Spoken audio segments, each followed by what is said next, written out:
This is the Troll Patrol, live with Justin Freakin. Welcome to the Troll Patrol, live. It's a freaking Thursday, and freaking YouTube is indeed 15 seconds behind. And you want to know the kicker? It gets worse. It gets progressively further behind as the stream goes along. So if it's like a 4-hour stream, YouTube is way behind by the end. God damn, the camera's getting really bad. The cat knocked it off earlier. That could help explain why the camera is starting to fuck up. Welcome, good evening, Warlord, clinically. It's your friendly neighborhood news gimp. Yeah, I'm gonna hit the camera with a hammer, and that's surely gonna fix it. I'm not high enough to deal with Warlord. God damn. Listen, I've been busy as shit, mainly because I have to be, because, you know, been in a precarious position, so I need to make money. So I've been busy as shit. I'm so busy, I almost didn't do a show tonight. But have you guys read the news? Warlord, this is a chaos show. Have you guys seen the shit that's been going on? I bet a hammer, you can see me right now. You're telling me a hammer wouldn't make it worse. A hammer would make it to where you wouldn't see me right now. I don't have another camera anymore. I don't think I have the old one, which wasn't HD. It wasn't an HD camera. This one's HD. I got a 4K one. Why did I do what? Warlord. Why did I do what? Libertad. Good evening. I didn't do no decapitation. Oh my god, Soup! Soup! Good evening! Or as they are known on the YouTubes, breadline means family. You came just in time to get a little high with me. Light one up, tip one back, whatever your poison is.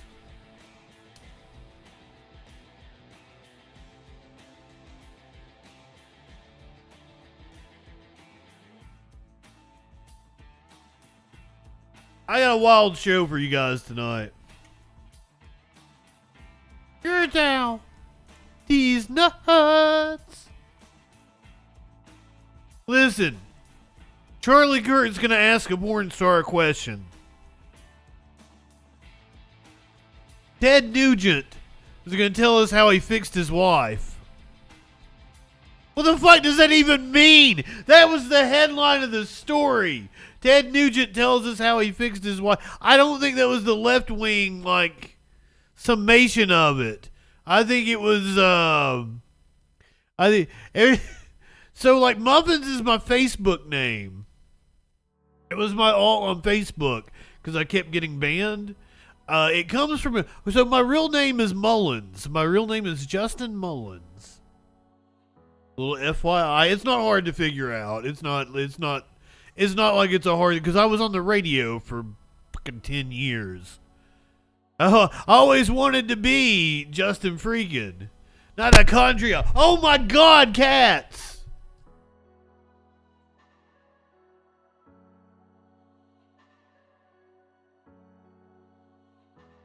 Yeah, we're gonna be listening to Ted Nugent on the Tudor Dixon podcast.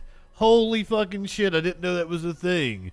Ban Justin indeed. I don't know, what are we banning me for? What was I talking about? I was my name. My name is Mullins. And this was back in the early days of Facebook. Things kept auto-correcting my name to Muffins. I don't remember if it was, Word documents. Jesus, cats! But things kept changing my name to Muffin, so it was like a stand-up bit that I did. I was like, I bet people would like me a lot better if my last name was Muffins. Ah, ha, ha, ha. And it's true. People like me a lot better because my last name... If I had my career to do over again, I would be Justin Muffins. Because one, it sounds far less abrasive, far more inviting. Muffins are inviting. There's a socks right here beside me. Hi, Mr. Socks. Do I say hi, Mr. Socks? But like, the cats are really annoying me today.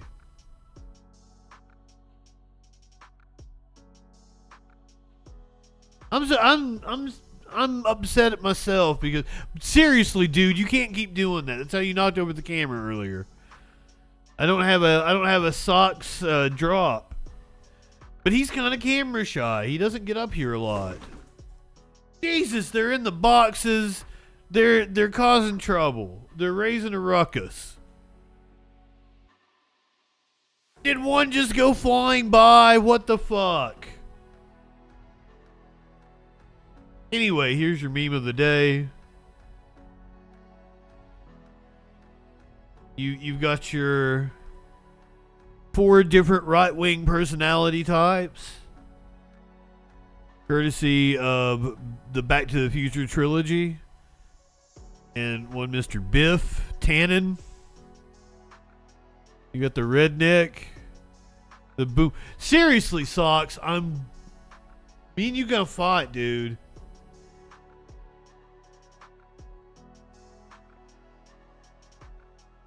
Me and this cat are getting ready to square up. There's cats causing a ruckus all over my house, and I can't even believe like Maynard's not even involved in this. It's $10 on the cat. Hey, I'd take a dive for this kitty. I love this kitty. You got the redneck, the boomer, the Christian Chad. And then you got the QAnon.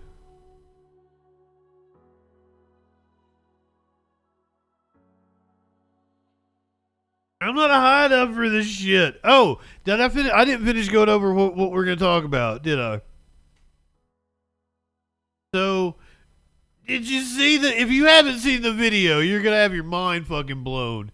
Israel raided a hospital. Like, they were fucking disguised as they did it. There's a video of it. And this hospital is in the West Bank, mind you. God damn cats. There are farmers in Brussels. I have no idea what they're protesting, but they set some shit on fire, so it's probably pretty cool.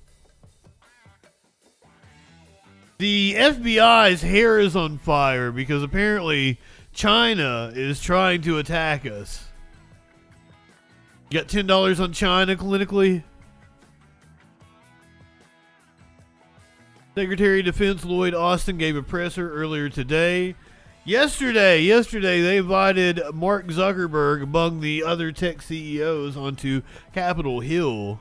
The social media CEOs. We've got Zuck apologizing to some parents. And we've got our favorite senator, Mr. John Kennedy. I can't wait to have your cock in my mouth. I'm going to give you the blowjob of your life. Then I want you inside of me. I still need to play Persona 5. Zuck looking bad, isn't he? Zuck, his life force isn't as strong as it used to be. I don't know what's up with him. I've played like maybe the first couple of hours of Persona. I'm into it. I want to play it. I own it, clearly. The Oregon Supreme Court has disqualified several people from running for Senate. We're going to hear from Trump about the E. Jean Carroll ruling. And apparently he was using donor money to pay his legal bills. Biden celebrated his UAW endorsement earlier today. Speaking of unions, Alabama Hyundai set to unionize.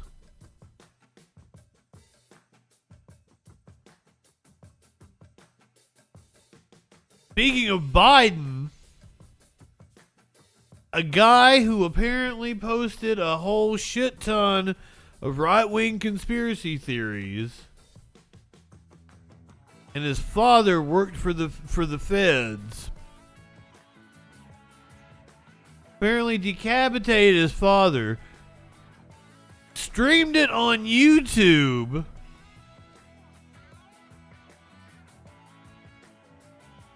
and didn't get taken down for hours. Beheaded his father.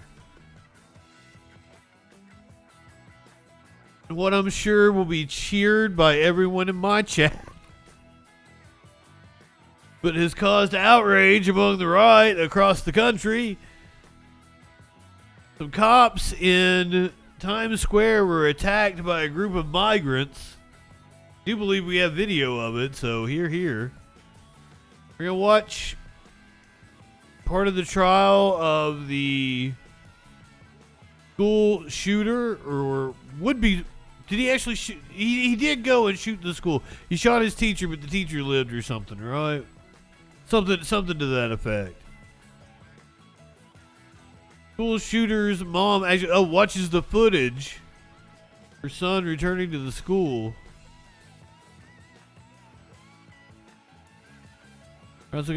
Maybe not returning to the school. He was there. They wanted to take him out, but he didn't get taken out or some shit. I don't know. It's been a long time since we covered this story. We're gonna hear some of her testimony as well. Oh, did you hear about Joy Reid and her hot mic moment? We gonna watch it. We're gonna hear her apology. Speaking of apologies. I'm on the watch screen. Yeah, I'm on the watch screen. Speaking of apologies, allow me to hit you with this one. So, we covered the Vince McMahon shit last week, right? Well, on the Jim Cornette podcast, Jim Cornette, wrestling manager from the 80s, fantastic. He's incredibly entertaining. People love him even if you don't love wrestling. But they were covering the Vince McMahon allegations as it was happening. Like the Wall Street Journal story had just broke. And they were kind of lighthearted about it because the Wall Street Journal story was Vince McMahon had dildos named after wrestlers, and he shit on a woman's head in a threesome. So, like, it's understandable that because that's what the Wall Street Journal top line. So it's kind of understandable that, you know, you might laugh about something like that because it's absurd. But once you actually get into the story, it's very, very dark. So Jim Cornette gave an apology, you know, the next time he was on, and I really enjoyed this little excerpt. I don't know what to say to you folks otherwise than, goddamn it, if you can read in the Wall Street Journal that an internationally famous billionaire that you once worked for is being hauled into court and sued for, among other things, shitting on somebody's head, you're gonna fucking laugh. That's how he began his apology. I mean, yeah. Now, my advice to you, if you're going to have a threesome with somebody, you need to take any kind of sexual intercourse in which there's going to be butt play. You should take the proper precautions. Life is too short to walk this earth for a crusty asshole. Wash your ass. Guys, I did a whole thing about sexual harassment there. Hold on. Sexual harassment constitutes discrimination and is defined as unwelcome sexual advances, requests for sexual favors, and other verbal or physical acts of a sexual nature, including sexual jokes, touching, catcalls, insulting comments and gestures, as well as the circulation of sexually suggestive images. Am I the right person to be telling anybody any of that shit? Seriously? Can you imagine One of you 5 people that are watching me right now. You're working for whatever company that I did this fucking sexual harassment voiceover for. All of a sudden, like, it pops up like, fuck, that's Justin. He wants to piss in Dan Crenshaw's eye pussy. He tells us to wash our asses.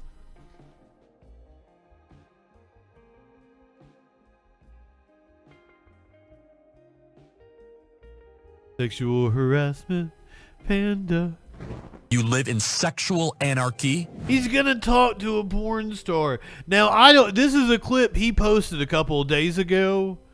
I don't know if it was I don't know if this conversation happened recently, because I went back on his channel and tried to find like a longer segment. It's only like 30 seconds. I'm let down. I want to see Charlie Kirk talk to a porn star for at least 5 minutes. I could be entertained by it.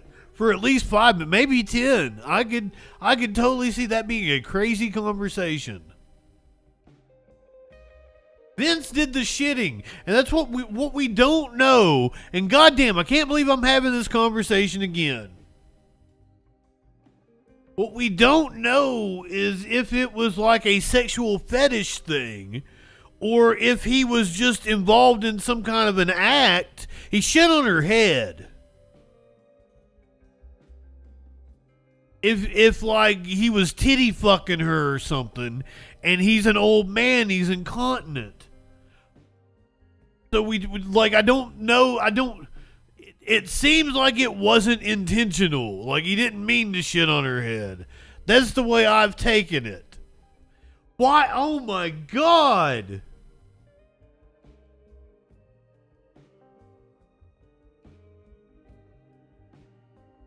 And okay, and we know for a fact Vince McMahon doesn't eat food.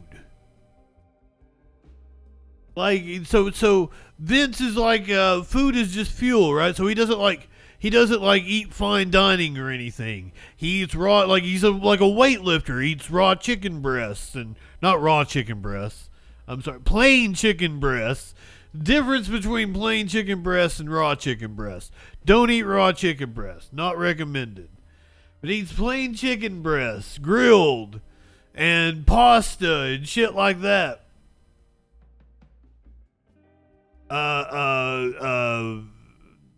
Roast beef on rye with a little mustard. That's all. No other condiments. Sky Comic, good evening. Why do I feel like we have a story from your state tonight? He's incredible. Well, no. Vince McMahon is not boring. There is a 6-part Behind the Bastards on Vince McMahon. No, but that's not even everything we know. Fucking Robert Evans did the Vince McMahon story a year or something ago. Like we've got other shit that is good. Like this lawsuit is horrific.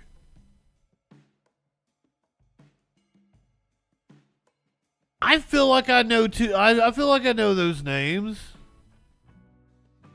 I've come to the conclusion, guys. John Andrew, I'm sorry you stuck in here. I'm still just bullshitting. We're like, I always mean to get to the news by 20 after. I've got 2 more minutes. I've come to the conclusion I hate streamers. I hate online. I hate the internet. I know this is a weird position to be in. I know. I hate like everything about this, about YouTube. There's all these people quitting YouTube. I'm so not. The internet was a bad idea. Really bad. I'm trying. So I'm honestly, I'm stuck in the old ways. I would rather be doing radio. I would rather be a production tech for a TV station, but the world's changing, so I had to adapt. So here I am doing the streaming thing, and I hate it. I'd rather be doing a terrestrial broadcast. I don't know why. I hate streaming. I hate the idea. Like, I hate the fucking algorithm. I hate it could be wonderful. It's not so much it's not the concept, it's not the platforms, it is the capitalistic incentive, as with everything. You just got here, didn't see the meme of the day. Here's the 4 right-wing personality types. Yes, the internet used to be so fun. It was so fun in the early days. I wasn't a part of the first wave, and I've got so many friends that were a part of the first. They were a little bit older than me, that are Gen X, and they were a part of the first wave in the early '90s, and the message boards and shit. I'm the second wave, the commercialization in like '98, '99. So I'm the ICQ, AOL, instant messenger generation. Yeah, we're going to talk about the actual beheading. Did I finish everything? Oh. One more thing. We're going to talk about Taylor Swift and Kanye West. All that and a lot freaking more. Tonight on the Troll Patrol live. You're going to want to see this Kanye video, apparently, because he goes berserk. But I mean, what's new? He's wearing that stupid hood. Why is he always wearing a hood now? I don't get it. Can someone explain why Kanye is wearing a hood? Does it symbolize something? Like he doesn't want people to see his face? Is it some kind of comment on celebrity? But then again, like, Kanye thinks he's deep, but he's never actually really deep, so I don't know.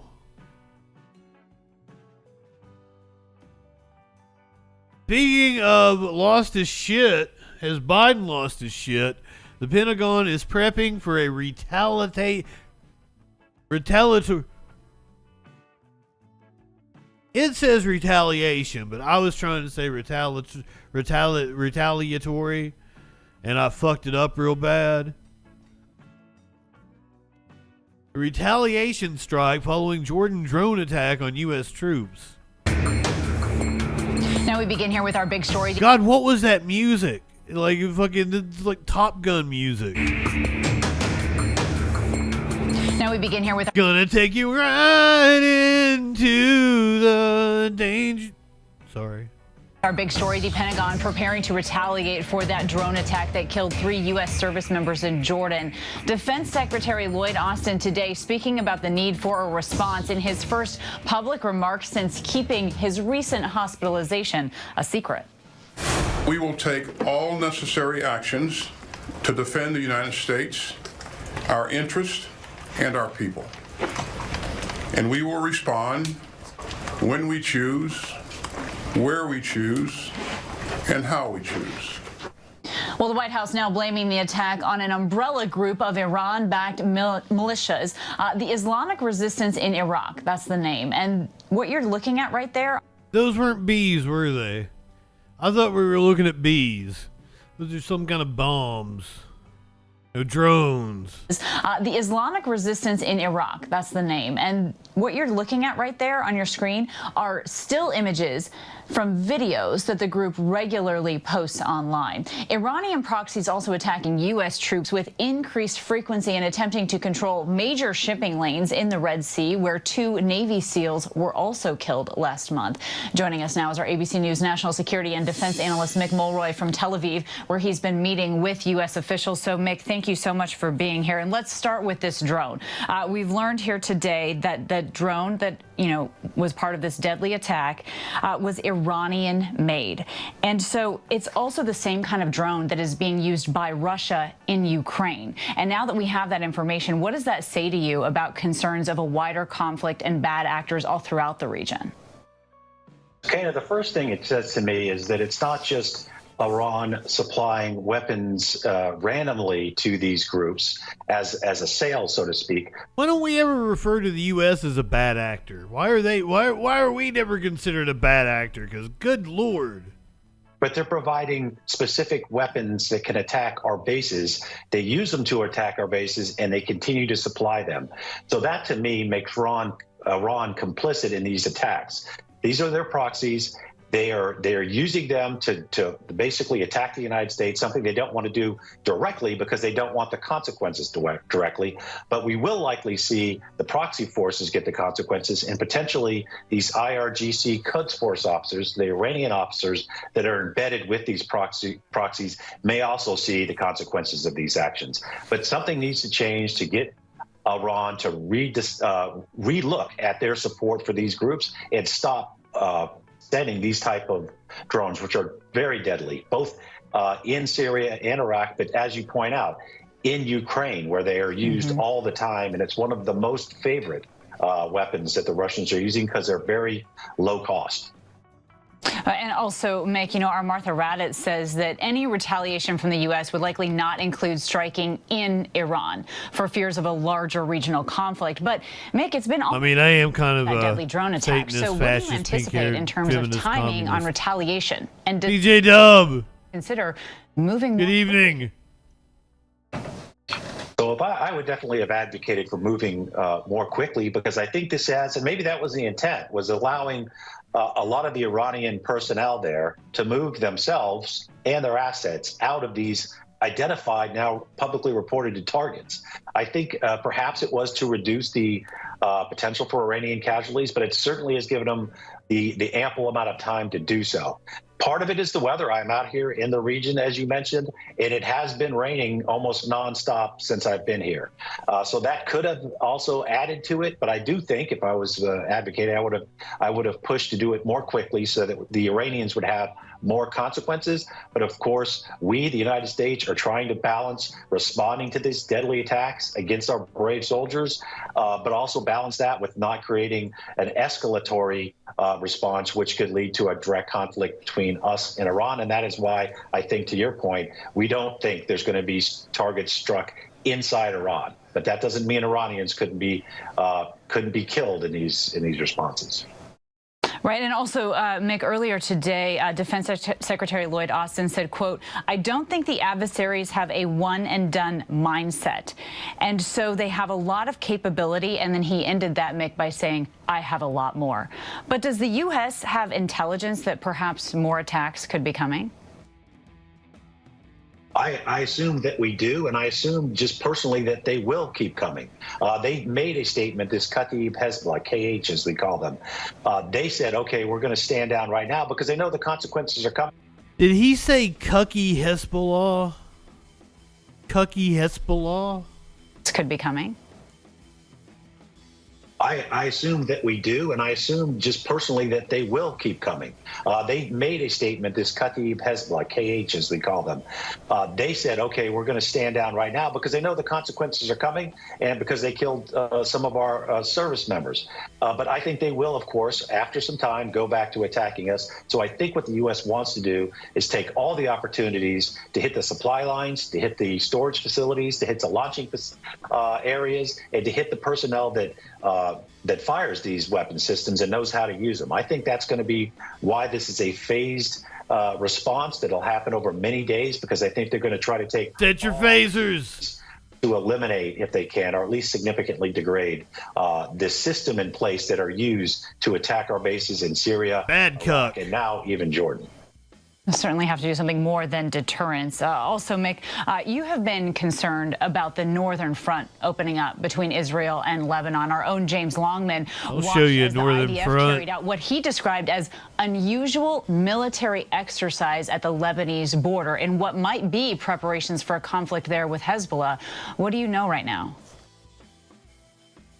So talking to, of course, people out here in the region, it's more clear to them, although I don't think they would like to see it, of course. It would be significantly degrading to their economy, that it's almost inevitable. Right now, there's around 70,000 Israelis that had to be pulled off the border, the Lebanese border, because of Hezbollah, which is in violation of UN Resolution 1701. They're still in hotels quite. Listen. I'm so burnt out, my brown eye is bloodshot. Oh! I deserve a titty slap for that one. A titty slap! Come on now. Am I the right guy to hire to do the voiceover for your sexual harassment video frankly. And the Israelis will not send them back until they shove Hezbollah by force, if necessary, back to the Litani River, which is where they're supposed to be. So I think there is a potential that will happen, something the United States was definitely not wanting to see happen. And I don't think either Lebanon or Israel would like to see it happen, but it does seem to be moving in that direction. That would significantly expand this war and could draw the United States in to at least assist the IDF, as then they would be in two significant combat situations, with the northern front being then the most significant because Hezbollah has way more capabilities than Hamas had even at the beginning of the conflict in Gaza. They have considerable precision-guided munitions that could really do damage to Israel. All right, Mick Mulroy, thank you so much for your analysis. We appreciate it. And I want to bring our big story now to our panel. So joining us today is our ABC News. Fuck that panel. We don't give a shit what those people say. Moving on. We don't need your panel discussion. Motherfucker from Tel Aviv filled us in. Wonder what you were doing over there in Tel Aviv. The U.S. is actually taking action against settlers, imposing sanctions on 4 Israeli settlers in the occupied West Bank. Program. U.S. President Joe Biden has issued an executive order imposing sanctions on Israeli settlers in the occupied West Bank following a wave of violence. Measures include financial and travel restrictions on a small number of settlers accused of violent attacks on Palestinians. The Israeli Prime Minister's office has criticized the sanctions as unnecessary and described the vast majority of settlers as law-abiding. Bullshit. Aren't the vast majority of settlers illegal to begin with? Aren't the settlements illegal to begin with? How can they be law-abiding? To our Washington Bureau Chief, Ines Pohl. Welcome, Ines. What more do we know about the President's latest executive order? Well, Phil, this executive order will enable the United States to impose financial sanctions on individuals who are, I quote here, directing or participating in certain actions, including acts of threats or of violence against civilians, intimidating civilians to force them out of their homes, destroying or seizing property, or engaging in terrorist activity in the West Bank. We typically see these types of financial sanctions targeting Russians or citizens of states that the U.S. is in openly conflict with, but we have never seen that targeting Israeli citizens. And so does this tell anything about the sort of pressure that Mr. Biden must be under at the moment? Absolutely. This, Phil, is really indeed a striking and unprecedented policy decision. I think it is fair to say that this is the most significant step any U.S. administration in history has taken in response to violence by Israeli settlers against Palestinian civilians in the West Bank, and indeed proves the greater frustration of the Biden administration. But not only that, it also underscores the immense pressure President Biden faces in this year, which is just the beginning of a crucial presidential election year. 70% of his party disapproves of his Israel policies, and he indeed risks losing crucial support from black voters, younger voters, and of course Arab Americans if he is unable to exert pressure on Israel to commit to a lasting ceasefire and agree to a two-state solution. And Phil, it's no coincidence that this order comes right in the moment before President Biden was on his way to Michigan. This is an important swing state with a large Arab American community. Okay, thank you for that, Ines Pohl in Washington. Very good point. Let's get more on this from DW special correspondent. If you got a panel, I'm hanging up on you. This initial round targets 4 individuals. They've been named in press releases from the Biden administration. These are financial sanctions that are aimed at making sure that these 4 individuals, which the U.S. says have been involved in violent attacks on Palestinians and Israeli activists, peace activists in the West Bank, they're aimed at making sure that they do not use the U.S. financial system, and, also to prevent American citizens from financially dealing with them. Like, as you have mentioned, the Prime Minister has already reacted to this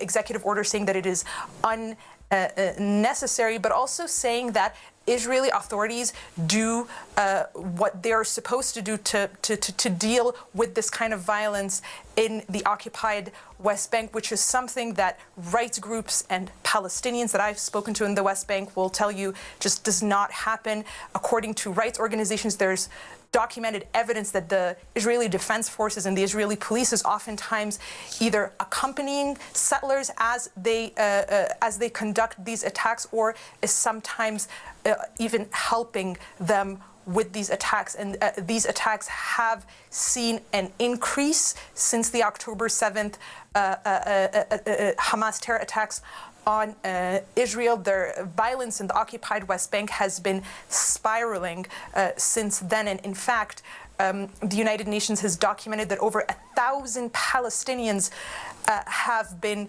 displaced in the occupied West Bank. These are Bedouin communities as a result of these attacks. And all of this, of course, undermines what the U.S. says is its policy, which is eventually reaching a two-state solution, because it is widely considered that the occupied West Bank would form the heart of any future Palestinian state. And with every displacement of a Palestinian, that goal is pushed even further. So this is very much in line with what the U.S. says is its policy in the region. Thanks, Aya. Aya Ibrahim in Jerusalem. Shut up, Lester. There was no Lester.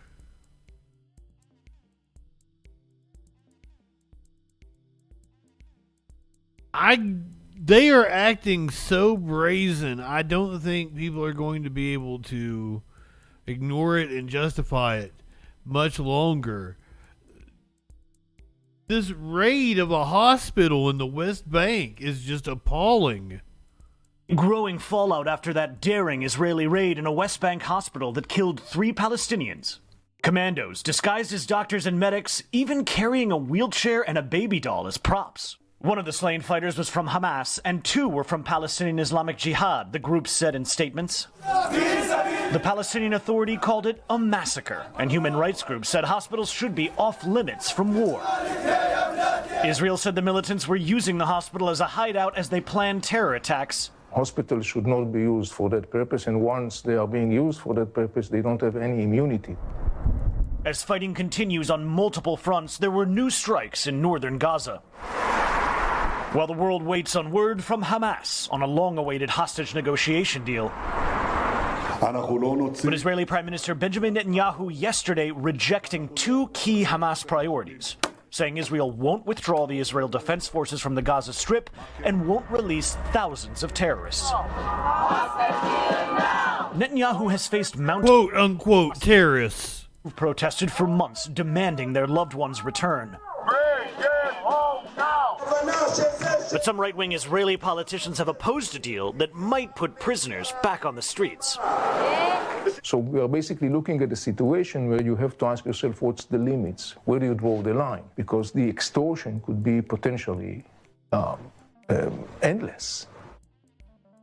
And we may be seeing some progress on the Palestinian side. Hamas has said they've been invited to Cairo to continue talks on this deal. Savannah? Matt Bradley in Tel Aviv. Thank you. Hey, thanks for watching. Don't shut up, Al. Every weekday. Call me Al.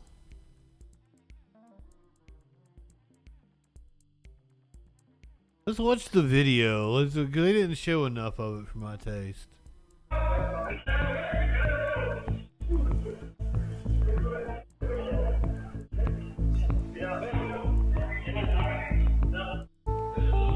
السلطة بكت بحمايتهم عساكر 2.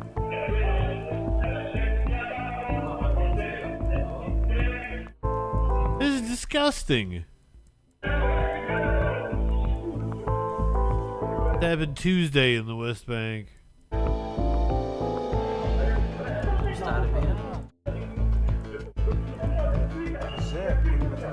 Yeah, they're patting down a dude.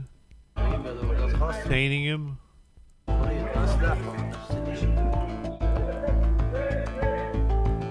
They opened fire inside in the town of Jenin.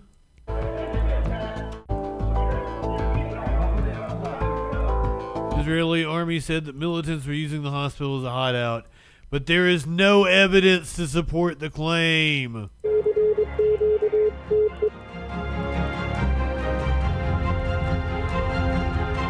No evidence to support the claim. That's kind of a running theme with Israel, isn't it? There's no evidence to support the claim.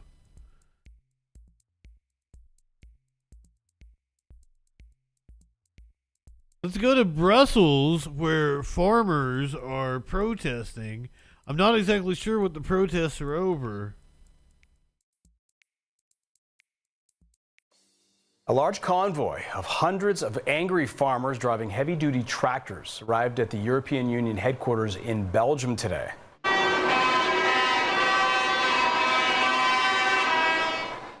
Now, leaders were meeting in Brussels to discuss financing for Ukraine. Farmers threw eggs and stones at the European Parliament, also set fires in the area to press EU leaders to do more to help them with taxes and rising costs.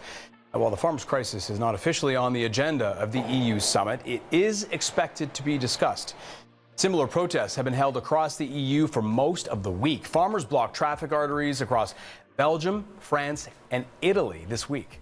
As you have seen, there is a major farmers' protest in Brussels.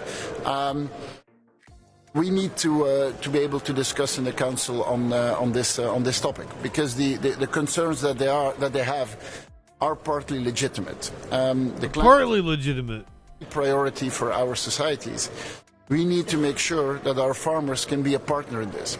They have done incredible efforts over the past years. Over the past years, they have really adapted to the new standards that we have. We have a long way to go, and we need to make sure that they can be a partner in this and that they can be part of the discussion.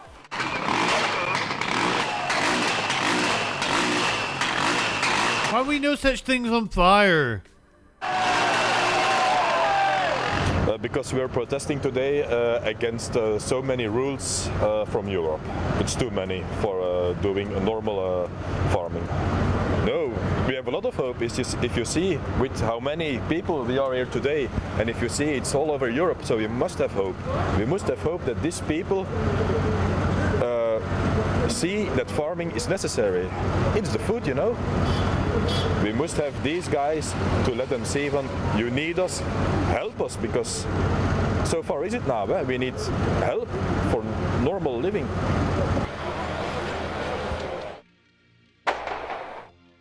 Amen, brother. I mean, I don't know the exact situation. I don't know all the details. They're right that the cost of living is skyrocketing. Capitalism is crushing everybody. Those were some really nice tractors. We've got a lot of issues with our farming system.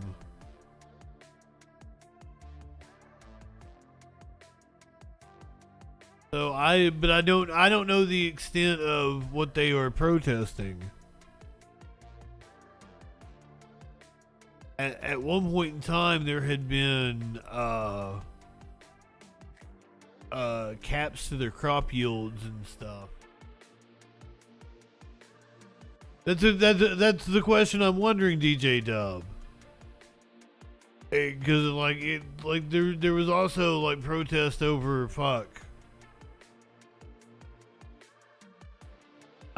foreign affairs are not my thing. Got hit with a 25% increase in taxes. That sucks. That sucks a big one. Once again, who's getting hit with it? Are these corporate farms, or are they small farmers? I sympathize with the little guy, but also there's a thing going around on Facebook. It's like, fuck your small business owner. Everybody wants to mythologize them, but like usually they're dickheads too. that want to exploit their labor force, and there's some truth to that. I agree. I worked for 2 small radio stations. I saw 2 different worlds.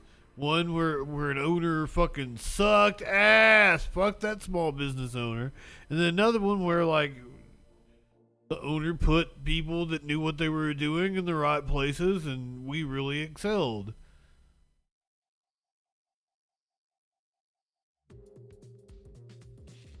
I don't know. I've had both experiences. Fair enough, but when I think of small business, I think of truly, 50 or less employees. I think most classifications are like 100 or less. Classified as a small business, right?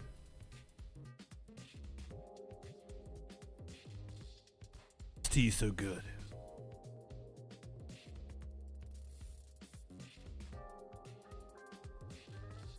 $500 or less. That's a pretty high threshold. I would say 50 or less is a small business. 500 is a pretty fucking large shop.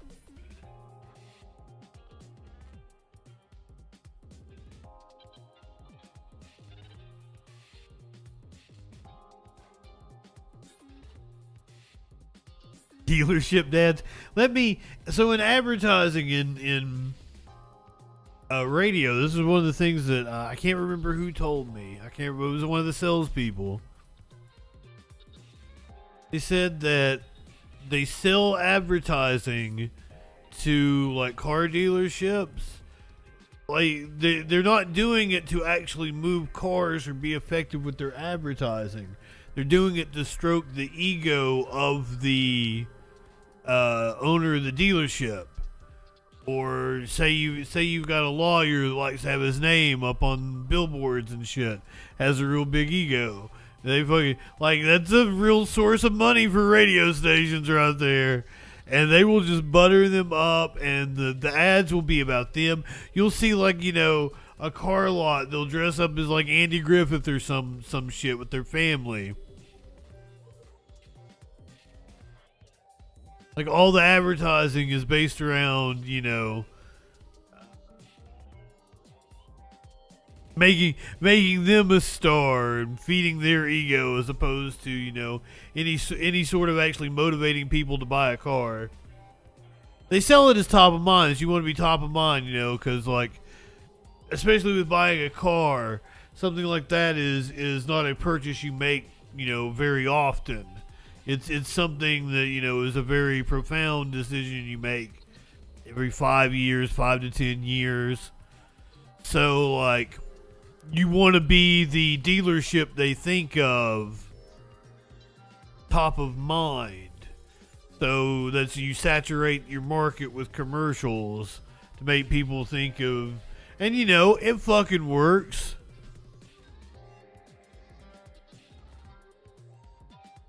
The cars sell themselves, that's right, DJ Dub. But you gotta get them on the lot, and that's what the advertising is about. Or that's how they sell the advertising. Advertising is really about making the dealership owner feel like a big shot, and they're not the only ones. It's any kind of business where they got their name in it, man. You really stroke those egos. That's how you get that money. I know all this shit, and I do not apply it. If I was to apply it, I might actually have some money to my name. Smoke 2 joints in the morning. It is DJ Dub. I don't understand it. I don't my mom has done that. I recoil at the thought of the fact that I now do not have my mom to purchase a car for me. She liked that shit, right? She was into it. She liked haggling, wheeling and dealing and shit. So And she did a good fucking, she'd find a good fucking deal. That woman, she was one of those coupon, get a special fucking deal, had a spotless credit report. That was another thing, they bent over backwards for her at a car dealership because of that spotless credit.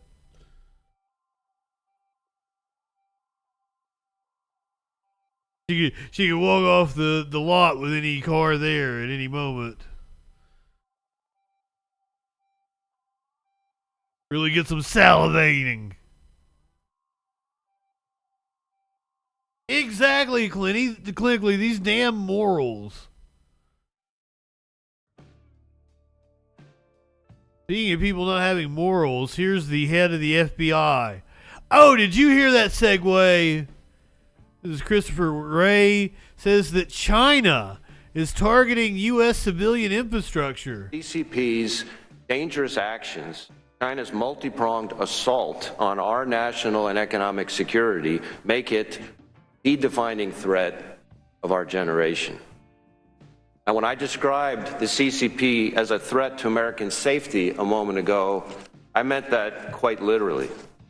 There has been far too little public focus on the fact that PRC hackers are targeting our critical infrastructure, our water treatment plants, our electrical grid, our oil and natural gas pipelines. Brother, what are they going to do to our water treatment plants? We already got lead pipes and fucking dirty water in most cities in the U.S. I don't know about most. I don't know if I can say most.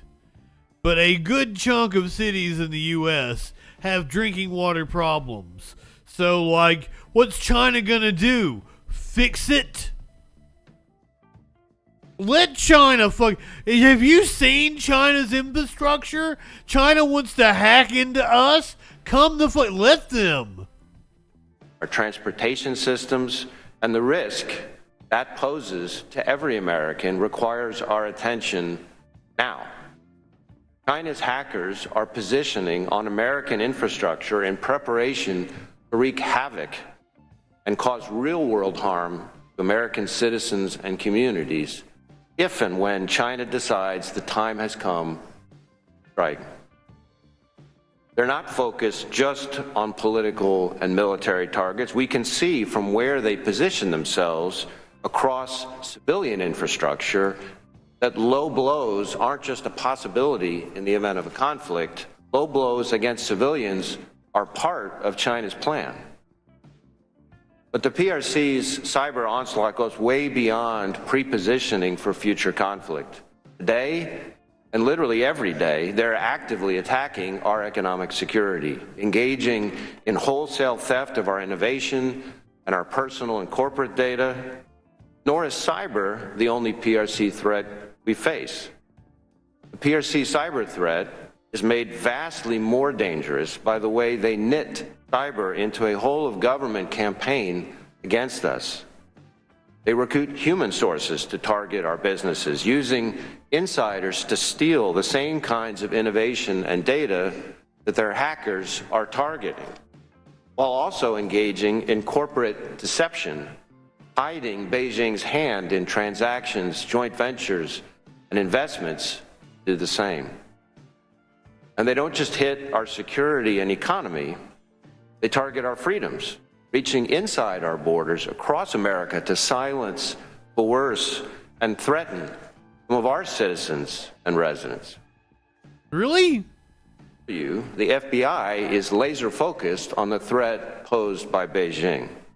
We've got cyber, counterintelligence, criminal, and WMD experts, just to name a few, defending against it. And we're working in partnership with the private sector, partnership with our allies abroad, and partnership at all levels of the U.S. government, especially the NSA, Cyber Command, CISA, and ONCD, whose leaders I'm honored to be here with today. In fact, just this morning, we announced an operation where we and our partners identified hundreds of routers that had been taken over by the PRC state-sponsored hacking group known as Volt Typhoon. The Volt Typhoon malware enabled China to hide Volt Typhoon? pre-operational reconnaissance, network exploitation against critical infrastructure like our communications, energy, transportation, water sectors, steps China was taking, in other words, to find and prepare to destroy or degrade the civilian critical infrastructure that keeps us safe and prosperous. And let's be clear, cyber threats to our critical infrastructure represent real-world threats to our physical safety. So, working with our partners, the FBI ran a court-authorized on-network operation to shut down Volt Typhoon and the access it enabled. Now, this operation was an important step, but there's a whole lot more to do, and we need your help to do it. To quantify what we're up against, the PRC has a bigger hacking program than that of every major nation combined. In fact, if you took every single one of the FBI's cyber agents and intelligence analysts and focused... There's how many billion of them? There's 350 million of us. Like, let's just tell you, we're a big country, both population and size wise.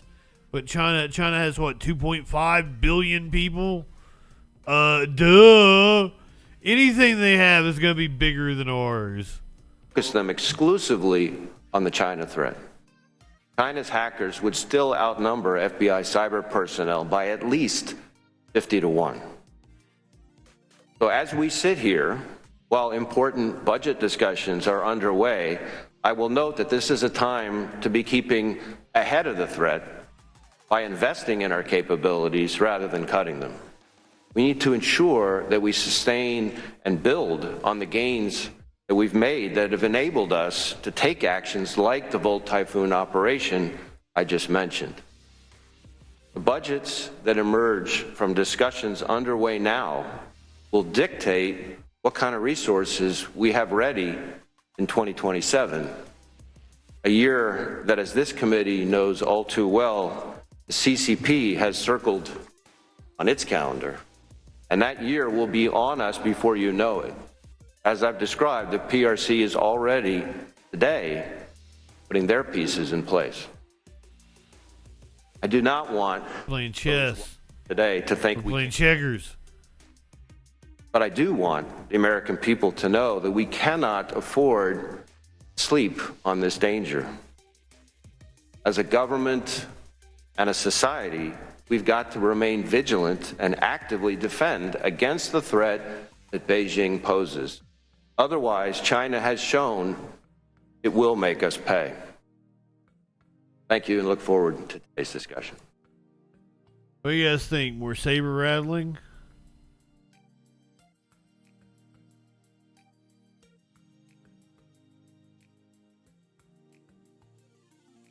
Earlier, we heard from the Defense Secretary about the retaliation. The strike in Jordan, I guess now. God damn it, I'm in their own browser. I'll let that commercial play as I continue to intro this. He had disappeared and didn't even alert Biden for a couple of days during a health scare he had a couple of weeks ago. He apologized for his handling of that during a press briefing earlier today. I did want to address my recent hospital stay and some of the issues around it. I'm recovering well, but as you can see, I'm still recovering. Still having some leg pain and doing physical therapy to get past it. I'm deeply grateful to my doctors and the nursing staff at Walter Reed. And I very much appreciate all the good wishes. I like Chinese checkers. But I want to be crystal clear. We did not handle this right, and I did not handle this right. I should have told the president about my cancer diagnosis. I should have also told my team and the American public. And I take full responsibility. I apologize to my teammates and to the American people. Now, I don't know how I feel about this. What do you guys think? Do you guys care Like, is it a big deal that he was gone for, like, it wasn't that long, was it? 3 or 4 days? I don't get it. Motherfucker has cancer.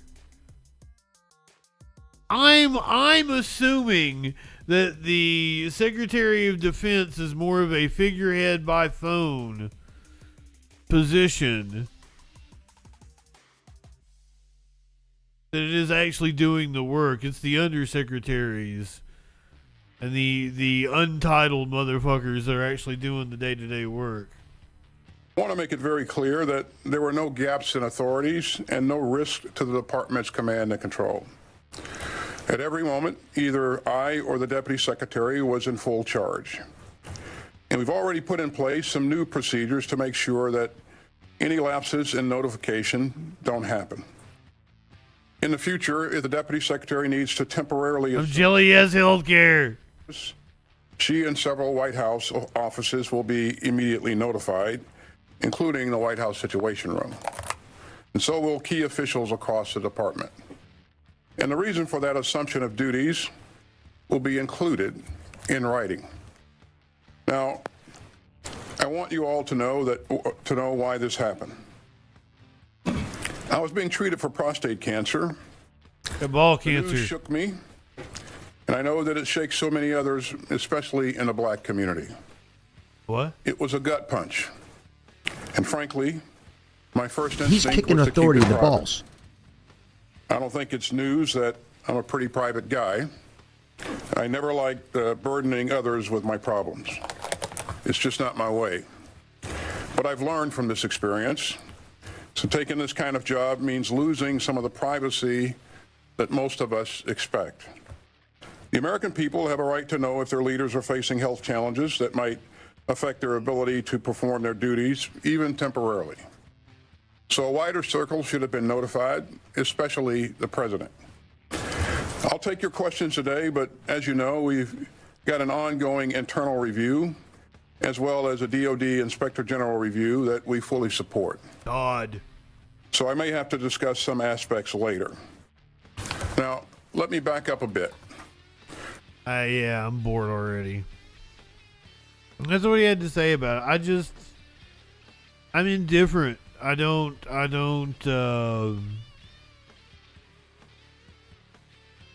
think that we were ever in any kind of danger. I don't think there was like any kind of security lapse or anything by the Secretary of Defense being in the hospital for a few days. Oh, this is not. You want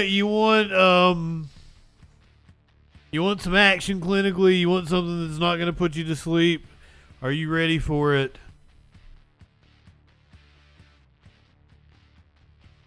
Everybody's favorite senator from Louisiana, Mr. John Kennedy. I can't wait to have your cock in my mouth.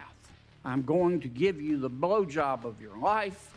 Then I want you inside of me. He got into it with Mark Zuckerberg yesterday. Thank you all for being here.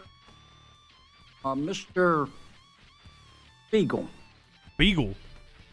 I see you hiding down. Wait, wasn't Spiegel like some kind of a troll or an imp? What does yada, yada, yada mean? What? Later with the term. You ever seen the Seinfeld episode? Can we agree that what you do, not what you say, what you do is what you believe and everything else is just cottage? Oh, Schmiegel. Okay, sorry. You fucked that Schmiegel. Yes, Senator. You agree with that? Speak up. Don't be shy. I've listened to you today. I've heard a lot of yada, yada, yadaing. And I've heard you talk about the reforms you've made. Flash, good evening. And I've heard you talk about the reforms you're going to make. But isn't that the new Megan Thee Stallion song? Yada yada yada yada yada yada yada. I don't think you're going to solve the problem. I think Congress is going to have to help. I think the reforms you're talking about to some extent are going to be. And it, as producer Dave always. Oh, is that what she's saying? I'm sorry. I didn't know. I love her though. As producer Dave always says, there's nobody to root for here. This is Kennedy versus Zuckerberg. Putting paint rotten wood. And I'm not sure you're going to support this legislation. I'm not. The fact is that you and some of your internet colleagues who are not here are no longer, you're not companies, you're countries. You're very, very powerful.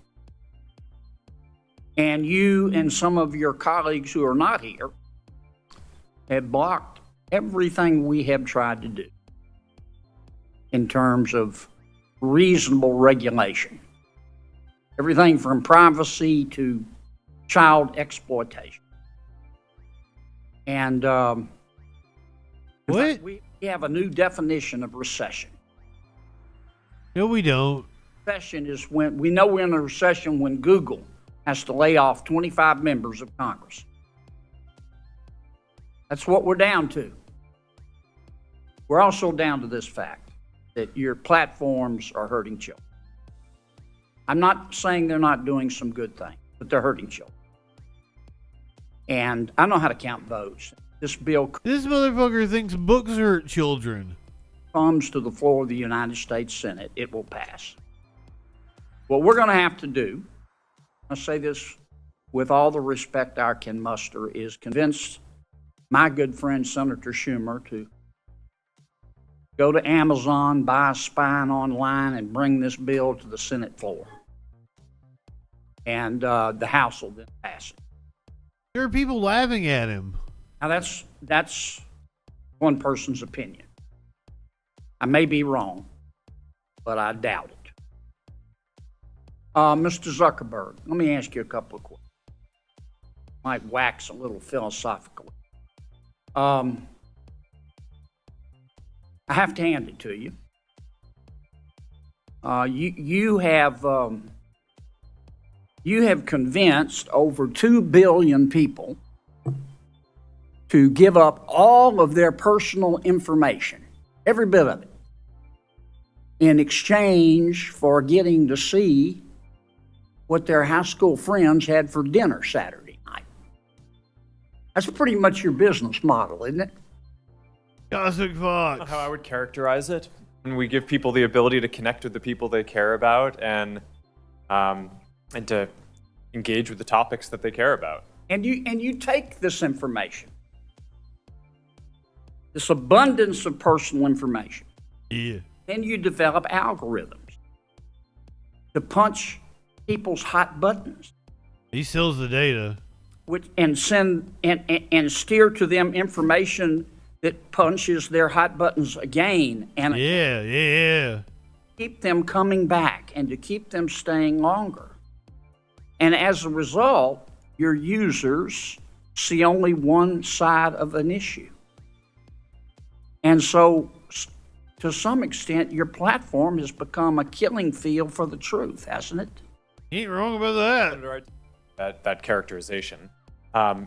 We build ranking and recommendations because people have a lot of friends and a lot of interests, and they want to make sure that they see the content that's relevant to them. We're trying to make a product that's useful to people and make our services. Did he just go so far right he came back around left? Like, he came to the right conclusion, but like he thinks the fucking Democrats run everything, and like it's not Republican money dominating Facebook. He's right, but he's wrong in what he believes about why he's right. As helpful as possible for people to connect with the people they care about and the interests they care about. But you don't show them both sides. You don't give them balanced information. Just keep punching their hot buttons. Yeah. Balanced information so people can discern the truth for themselves. And you rev them up so much that so often your platform and others becomes just cesspools of snark where nobody learns anything. Ain't that the truth? Senator, I disagree with that. I think people can engage in the things that they're interested in and learn quite a bit about those. We have done a handful of different experiments and things in the past around news and trying to show content. Ding, ding, ding, ding, ding, clinically. Of perspectives. I think that there's more that needs to be explored there, but I don't think that we can solve that by ourselves. One of the things that and like that's a thing, right? So like when I'm putting together the show, I will tell you tonight specifically, like the last 4 or 5 stories that are all the bullshit fucking culture war shit, that all came from like me cruising Facebook over the last couple of days. The actual news of the story comes from other sources that I use. I use like 3 or 4 different aggregates. I'm sorry to cut you off, Mr. President, but I'm going to run out of time. Do you think your users really understand what they're giving to you, all their personal information, and how you process it and how you monetize it? Yeah, he's right. Senator, I think people understand the basic terms. I mean, I think that there's. I actually think that a lot of people overestimate how much information It's been there a is that couple we years have. since we talked about this. Does your user agreement still suck? I'm not sure how to answer that, Senator. Can you still hide a dead body and all that legalese where nobody can find it? Senator, I'm not quite sure what you're referring to, but I think people get. He's referring to your user agreement sucking. Service. You're using it to connect with the people you care about. If you share something with people, other people will be able to see your information. It's inherently, if you're putting something out there to be shared publicly or with a private set of people, it's, you're inherently putting it out there. So I think people get that basic part of how the service Mr. works. Zuckerberg, you're in the foothills of creepy. You track people.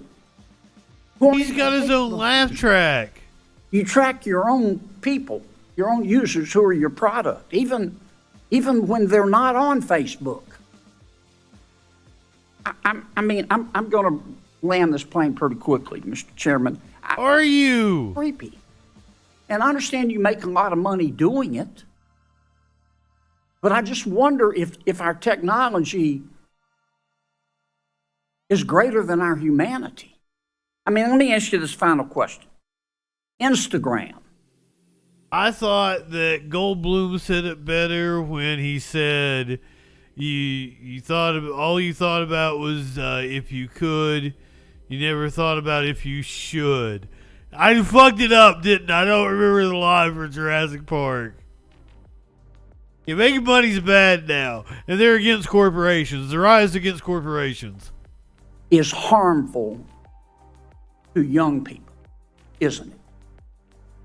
Senator, I disagree with that. That's not what the research Fuck shows them on. kids. That doesn't mean that individual people don't have issues and that there aren't things that we need to do to help provide the right tools. No, don't literally fuck But kids. across all of the research that we've done internally, That would be bad. The survey that the senator previously cited, there are 12 or 15 different categories of harm that we asked teens if they felt that Instagram made it worse or better. And across all of kids it, know that Senator Hawley cited, more people said that using Instagram I've made got the to different land issues this that they plane, face Mr. Zuckerberg. either positive or. We just have to agree to disagree. If you believe that Instagram, I'm not saying it's intentional, but if you agree that if you think that Instagram is not hurting millions of our young people, particularly young teens, particularly young women, you shouldn't be driving. It is. What's that have to do with him driving? None of that made any sense. Well, no. Like, I did agree with like a lot of what he said, but the metaphor about Zuckerberg driving didn't land with me. Apparently, Zuck apologized to the parents that were in the chamber. This is Senator Josh Hawley. There's families of victims here today. Have you apologized to the victims? Would you like to do so now? Well, they're here. You're on national television. Would you like now to apologize to the victims who have been harmed by your product? Show them the pictures. Would you like to apologize for what you've done to these good people? I'm sorry. Grovel, Zuck. No one should have to go through families that have suffered. And this is why we invested so much and are going to continue doing industry-leading efforts to make sure that no one has to go through the types of things that your families have had to suffer.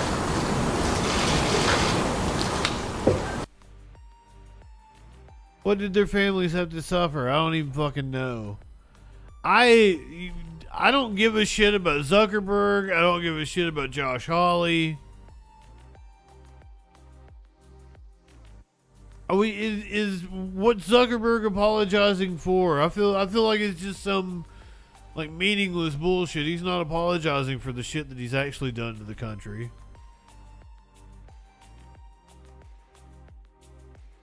He ain't fucking sorry. He deserves far more than a titty slap. A titty slap! Come on now.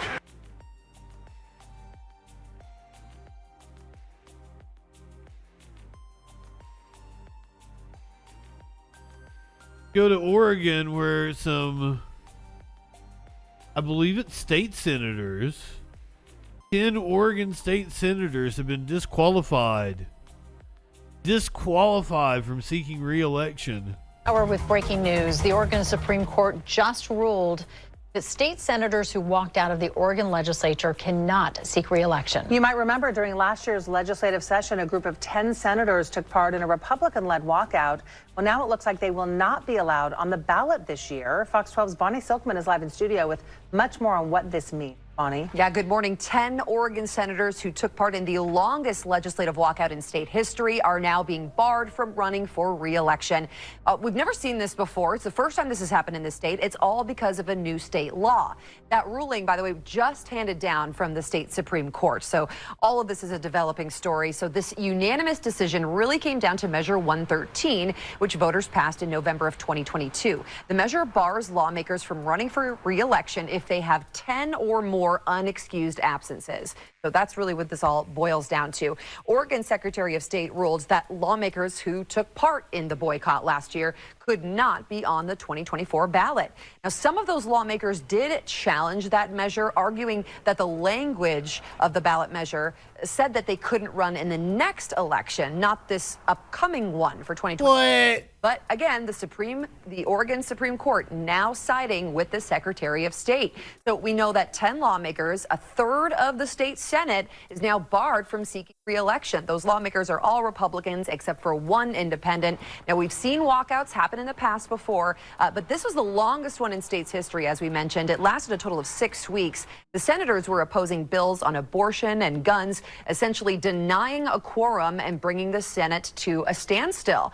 Now, we just got this statement from Republican leaders. So Senate Minority Leader Tim Knopp said, quote, "We obviously disagree with the Supreme Court's ruling, but more importantly, we are deeply disturbed by the chilling impact this decision will have to crush dissent." Now, as for what could happen next, there is a chance for these candidates to appeal. But the state's filing deadline for candidacy is coming up fast. It's March 14th. So we will continue following this Coming big at you fast, people. morning. And It's going to be Christmas before you know it. Elections this year. Kim and Shauna, back to you. Yeah. A third of the Senate can't run for re-election in Oregon. That's probably a good thing. All Republicans. Thanks to a new state law, I assume passed by Democrats. Because the Republicans didn't want to give them a quorum. Speaking of people that have been barred from running for re-election, at least in a couple of states so far, he's been removed from the ballot. One Mr. Former President Donald Trump has sounded off on the E. Jean Carroll verdict. I'm sure this is going to be a lot of fun. I'm glad they got it down to just 1 minute for us. Thank you. Do you plan to try to use campaign funds or PAC money to try to pay some of the penalties in the New York defamation and fraud cases? Are you thinking of potentially trying to pay some of those penalties might incur in the New York fraud case, defamation case? What? Actually, we won in the Court of Appeals. You probably saw that. That case has been largely won in the Court of Appeals. A political case coordinated with the White House by the Attorney General, I assume is what you're talking about. And we won that case largely in the Court of Appeals. And then the Carroll, also the defamation case, the additional penalty That's this week. a ridiculous case. That case is a ridiculous case. We're appealing it. She didn't know anything about me. She didn't know when it happened. There was nothing. People are looking at that case. It's a disgrace. We're appealing that case. We had a very hostile judge. We're appealing that case. It's a ridiculous case. Traditionally.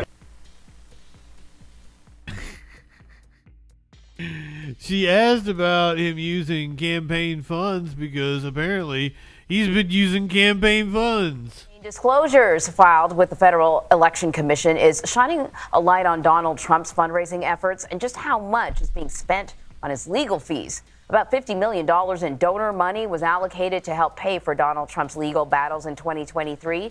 The majority of his funds have come from small dollar donors. So for more on this, we're joined by CBS News political reporter Hunter Woodall. He's bilking idiots. You got to wonder how people feel about their money going to all these legal battles.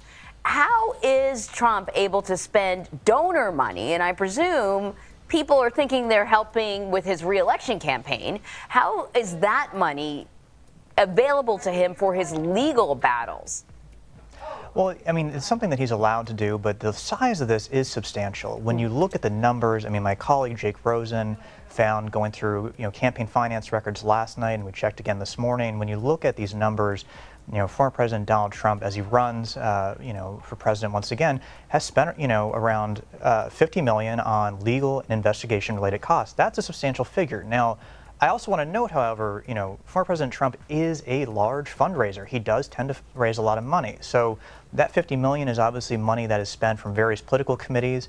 And when you look at these filings too, his two major, political orbit places that you look at, his super PAC and his main campaign account, still have a fairly large amount of cash on hand. I mean, I believe well over $50 million when we looked this morning. So there's still a lot of money that the former president has to help him run in this, re-election campaign. Now, the biggest thing too, though, is he would have more money were it not for these investigation-related costs. Obviously the criminal cases involved in, one part his effort to overturn the 2020 election results. Yeah, all that flying back and forth to all those court appearances got to nonchalantly. cost money too. I'm really curious about Nikki Haley though, and how her fundraising is going. There's been a lot of talk about how what's keeping her alive are these big money donors, as opposed to Donald Trump with the small dollar amounts. But what do we know? What have we seen? It's really interesting when you look at these figures, and to be clear, they only cover the end of. Does it seem like they're trying to do a hatchet job to Nikki Haley? Am I missing something? Seems to be a thing of late. 2023, so there is a little bit of a lag, but former South Carolina Governor Nikki Haley, and the main super PAC supporting her, and again, that super PAC can raise an unlimited amount of money from donors, whereas the main campaign committee is limited in how much it can raise from donors. The Haley political orbit, again, the super PAC and the main campaign committee spent around $86 million at least last year in trying to get her elected. That's a very large number, but it pales in comparison, actually, when you look at the amount that Florida Governor Ron DeSantis' campaign and the associated super PACs aligned with his efforts spent to try and get him elected. They spent, according to our count, over $170 million trying to get DeSantis elected president, and obviously... Guys, the woman upstairs has a toddler, and oh my God, it's like a hammer, just running back and forth and dropping a bowling ball. Like it is just constantly. Like I think it just learned to walk. Maybe not a toddler. Maybe. I don't know. It was a baby when I first moved in here. It's something that's really annoying now. I kind of feel like somebody would notice. the Florida governor dropped out after a second-place finish in Iowa. Interesting. I mean, I guess there are some kind of really long shot candidates that are still out there. Any significant donor backing behind any of the other candidates in the race? Well, that's the thing. When you look at this, I mean, you know, essentially we've fallen into a two-person race in the Republican nomination, right? It is Haley versus Trump at this point.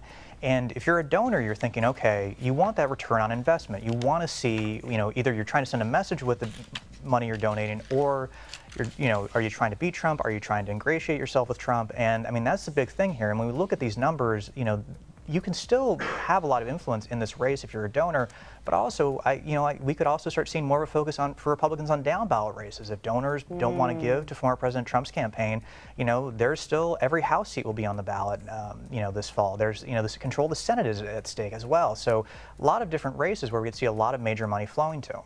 Yeah, that's a good reminder, Hunter, because that's what happened with donors in previous years. And they also found that maybe you can have a little influence with the money that you have when you're looking at the down ballot races. A presidential election is super expensive, but a congressional election, maybe not so much. Hunter, thank you so much. Thank you. Is it wrong to ask about his dick?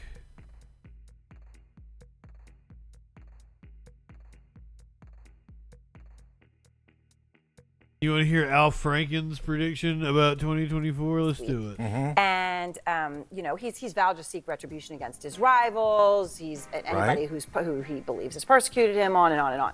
So if he becomes president again. So he's on with Sean Hannity this week, and they have this exchange during their town hall. Let me play it.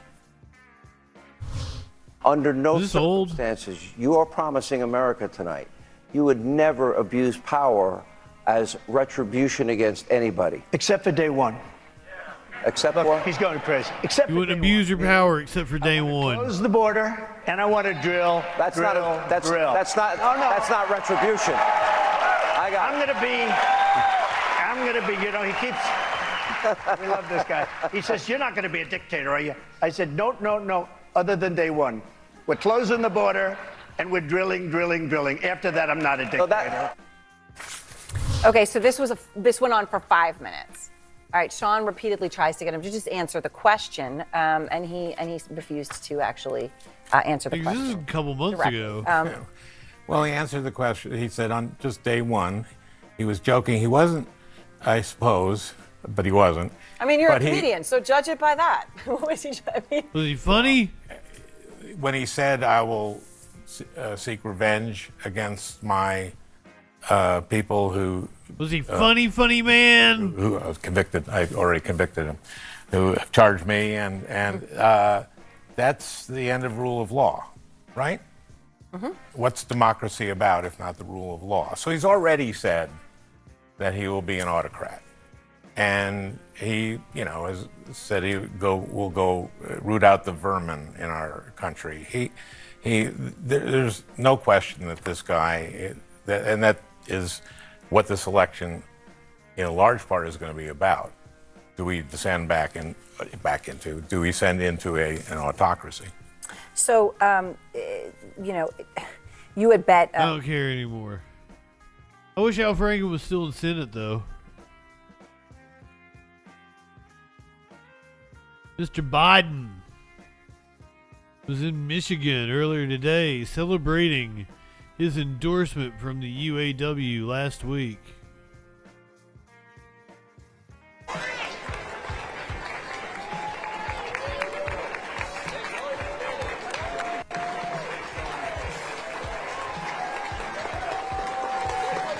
He went to visit workers at Union Hall earlier today. Thank you. Supporting you is the easiest thing I've ever done. Not a joke. You know, that old expression in a little town I grew up in Delaware called Claymont, Delaware. You all are the ones that brung me to the dance. And I never left you. What does that even mean? To me, it's a basic thing, and I mean this sincerely. You know, Wall Street didn't build the middle class. Labor built the middle class. And the middle class built the country. Really? Biden chatted inside. About 150 pro-Palestinian demonstrators loudly protested outside as police with riot shields kept them away.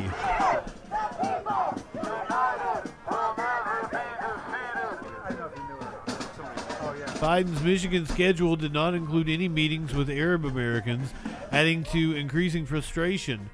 But hey, here's the thing, like, they wouldn't take any of them. Like, none of them will take, like, the black community is not taking meetings with Biden. Like, the AP did not word that well in order to let you know that it is Biden's fault that they are not meeting with the current president,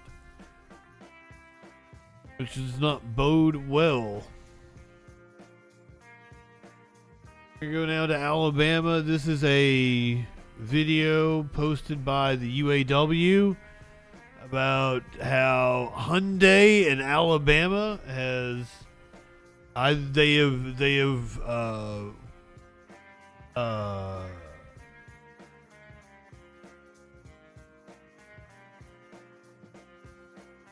they took the first steps in unionizing at the Hyundai plant. I did like it. There's a word for it. I'm sorry, I couldn't think of it. Welcome to Montgomery, Alabama, the birthplace of the Civil Rights Movement, where Dr. King first preached. Montgomery, Alabama, the city where Rosa Parks sat down, and the city where thousands of Hyundai workers are ready to stand up. 20 years ago, Hyundai opened their first U.S. plant here in Montgomery. A foreign company got $250 million in American taxpayer money. And we got promised good, safe jobs. 20 years later, we're still waiting. Hyundai's profits are through the roof. While we're some of the lowest paid auto workers in the country, we make the cars. But we can't afford to buy them. We put in a sweat, but we don't see the profits. Hyundai makes billions, while Alabama auto workers fall behind. They've always tried to divide us. But we're standing together. They told us to wait our turn, but we're done waiting. We're done waiting. We're done waiting. For years now I have heard the word wait. This wait has almost always meant never. Hyundai workers can't wait. Our families can't wait. Montgomery can't wait.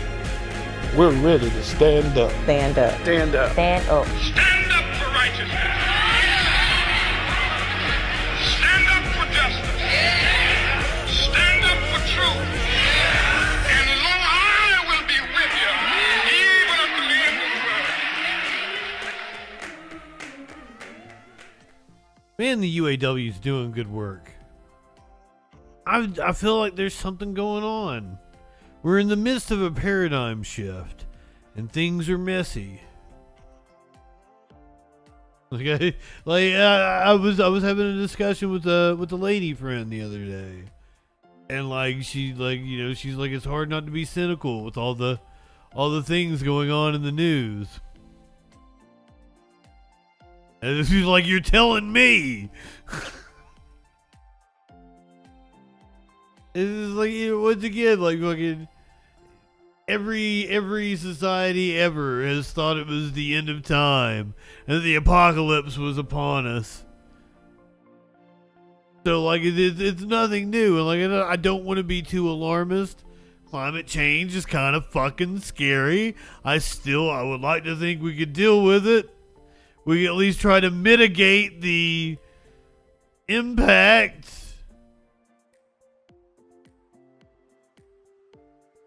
But then on the other hand, you have stories like this where a guy decapitated his fucking dad. Oh, I better hit the content warning. Program for you and lots of topics you'll probably be talking about again tomorrow. We begin with a murder that made its way to social media. A Pennsylvania man, police say, decapitated his own father and posted it on YouTube. Some neighbors saw the video before it was quickly taken down. I totally screamed. Like somebody sent the video, and I opened the video, and I was like, oh my God, that's the guy that, I see every day, that I knew something was unhinged with him. Now, police have arrested 33-year-old Justin Mon. You see him there. After they found his body in the home they shared, along with a machete and large kitchen knife. Police say in that YouTube video, Mon showed off his father's severed head. At one point, the head could be seen cooking in a pot. Mon could also be heard going off about right-wing conspiracy theories. Joining us tonight to talk about it, psychotherapist Dr. Nick Hardy and conservative attorney Kevin Fulton.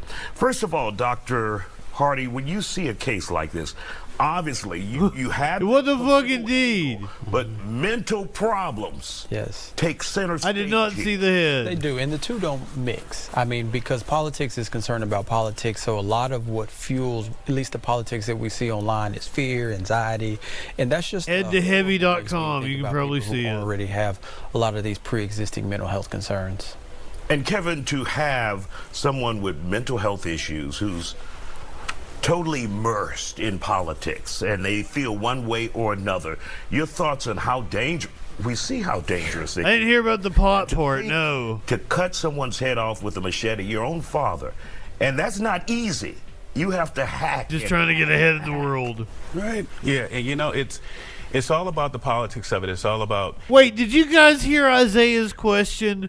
Isaiah, you made it sound like you know how hard it is from personal experience to chop off a fucking head. Politics, and they feel one way or another. Your thoughts on how dangerous, we see how dangerous it can be. And to think to cut someone's head off with a machete, your own father, and that's not easy. You have to hack and hack and hack. Right. Yeah, and it's all about the... Can we check Isaiah's fridge? Like, he seemed to know from personal experience. Am I wrong on that? Did anybody else get that vibe? And I like him. We've watched Isaiah several times. I've always really enjoyed his reporting. Or get a sharp... Isaiah, your machete hasn't been sharpened in a while, has it? God damn. It's all about... It's hard to get people who are unhappy to go vote. You would think that they would, but they don't. It's hard to get people who are excited about you to go vote. What politicians have learned is to get people to go vote, you make them mad. If you piss people off, they will go out to the polls and vote, and they will give you money and fundraise. So politicians have...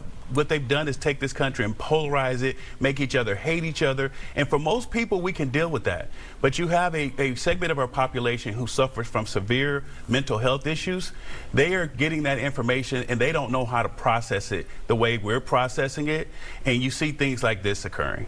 And so what can be done, if anything, about this, Kevin? Obviously, the politicians can't be held complicit unless they say something specific and they say, go out and kill this person, kill your father. So how do we even deal with this as a society? Because we know politics, very polarizing. We have to stop accepting it. One thing I was glad about was to see Mayor Whitmire's campaign. He actually ran a positive campaign where he talked about the issues, didn't go after anybody, didn't say you're radicals, you MAGA this, or you're liberals this, or he kept it a nice positive campaign and won. I'm hoping that people are getting tired of all the hate and the negativity, and they're starting to say, hey, I want a positive message, and hopefully Mayor Whitmore's campaign shows that we're just getting tired of it. And Dr. Hardy, if you see someone that you may know, someone in your family, a friend, and you see they're teetering on the edge like this, especially when it comes to politics, what would you do? How can you even address that, if at all? Yeah, I think one of the things that you can do is, really encourage people to get out and be in community. Touch grass. A lot of these narratives are fueled online. They're fueled in isolation. And so the more you can... Literally touch grass is what he's saying. Interactions with people, sometimes you can counter some of these extreme thoughts and ideologies that are just fueled when you just stay online all day. Should there be any responsibility bared by those who deliver those messages, Dr. Hardy, from your perspective? I believe so. I mean, again, at what level they're held accountable, I mean, that's up for debate, but I don't think that you can spew these extreme messages and conspiracy theories and there not be any accountability. Many people have pointed to the attack on the U.S. Capitol, where individuals became so angry, so enraged, and feel like they were powerless that they headed to the Capitol, took it over, and went too far. Would you compare that to something like, obviously this is just heinous, but the control that people get or the motivation that people get when it comes to politics? Yes, it's the built-up frustration.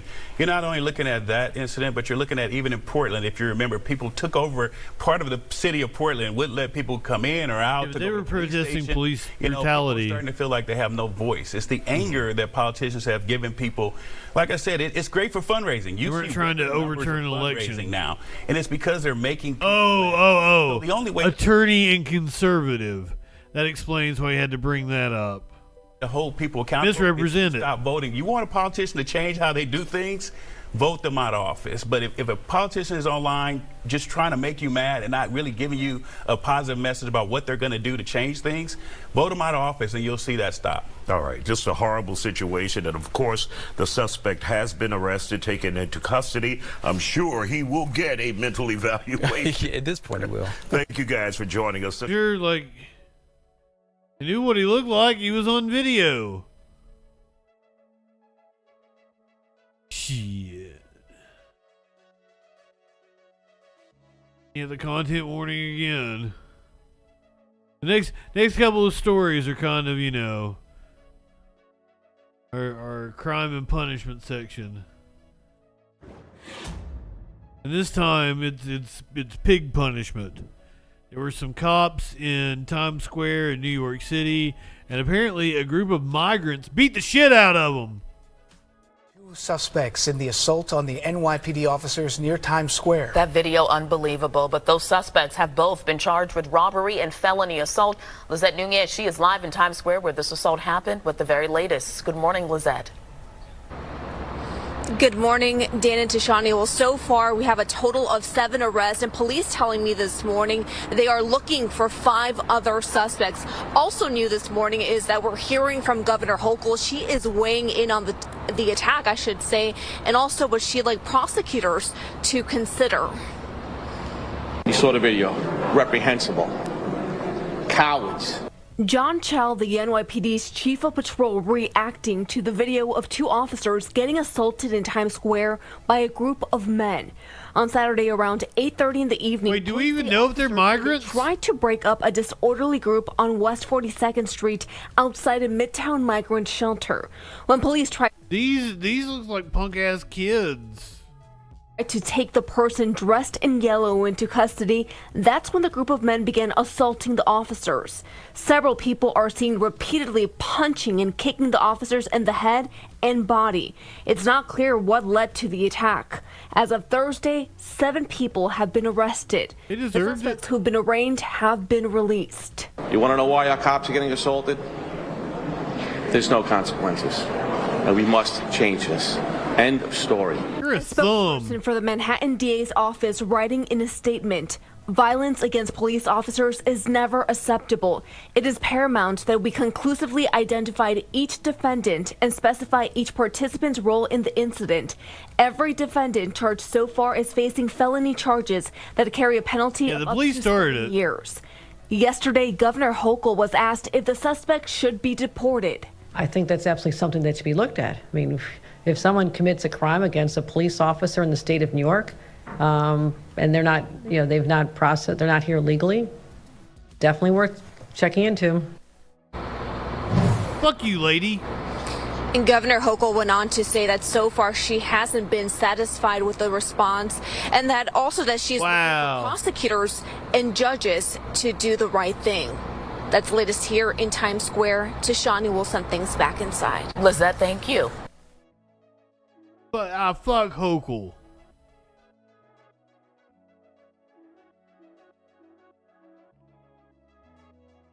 You look stuck up. I shouldn't judge. I shouldn't stereotype.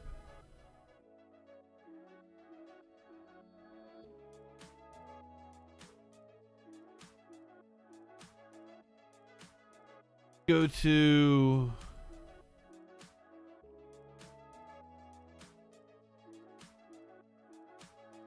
was this Michigan? Oxford, Michigan, I believe.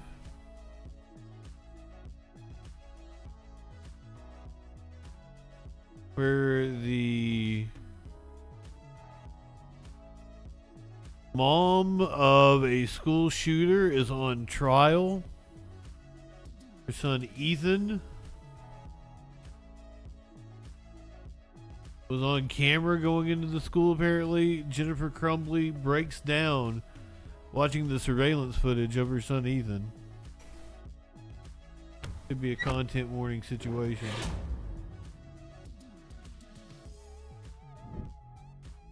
Wild face.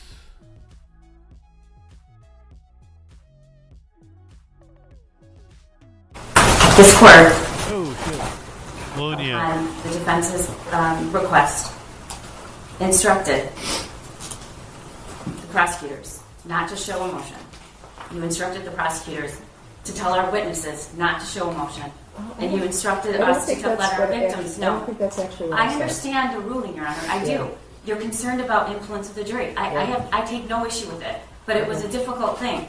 It's difficult, and we're doing it. And then to have not just the defendant, her lawyer, sit there sobbing. I did not sob. I just want to finish, Your Honor. I just want to finish. I guess some emotion is involuntary, so I guess I'm asking what you're asking of me. I think it should apply to both sides. Okay. John, first of all, I was not sobbing, and this is horrific. Horrific. I've never seen this before. It's horrific. That's why we asked the court not to play it. This is horrific. I don't know how the prosecutor. She's watched it 100 times with these witnesses. It's horrific. You've had this video for over 2 years. I don't know. I don't have this video. I have to go to their office to watch it. You've seen it. No, I haven't, because it's not necessary. It's not relevant to my client's case. We've already litigated this, but we're doing our best. We were not sobbing or making a scene in any way. All my eye makeup's still on. What? Wow. I didn't know that was coming. That was fireworks. Ms. Chambly testified in court earlier today. And the deputy's going to be behind you. You're just going to start in the box, okay? Can you raise your Can you raise your right hand? Do you swear or affirm the testimony you're about to give as the truth so help you God? I do. All right. You can be seated. Ms. Smith. Well, they've been charged with involuntary manslaughter. Shopping, they said let's go try on Black Friday, see if we can get one on sale, if there's any deals going on. Okay, so they ultimately did get one? Right. Now, did you object? Did you say, I don't want that gun in the house? Anything like that? No, I was more angry that they cut into our Christmas tree time. Usually cut my Christmas tree down right after I get back from shopping, but I had to wait for them. So I was irritated at that. Christmas before you know it. Did they show you the gun? Yes. Okay, and what did you guys do? They just showed me it was on the kitchen counter, and then my husband put it up, and we went to the Christmas tree farm. This was already admitted, so we're not going to belabor this, okay? Oh, I'm sorry. Did you end up posting something about it being a Mother's-Son Day? I did. How did you feel about that day? It was a fun day. He asked me if I wanted to go to the shooting range with him, and he's never asked me to go before. My husband was doing DoorDash, and I felt good about it. Reading the journal, were there passages in there indicative of a request for mental health help? Yes. Could you read this passage, please? In this one, the shooter writes, I want help, but my parents don't listen to me, and I can't get any help. Of course, I look back after this all happened, and I've asked myself if I would have done anything differently, and I wouldn't have. If you could change what happened, would you? Oh, absolutely. I wish he would have killed us instead.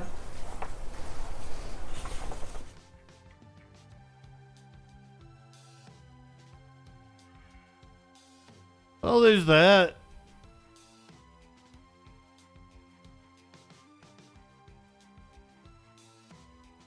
Yeah, lady. Yeah. Oh, wow. Yep. I don't think that's going to endear her to the jury. What do you guys think?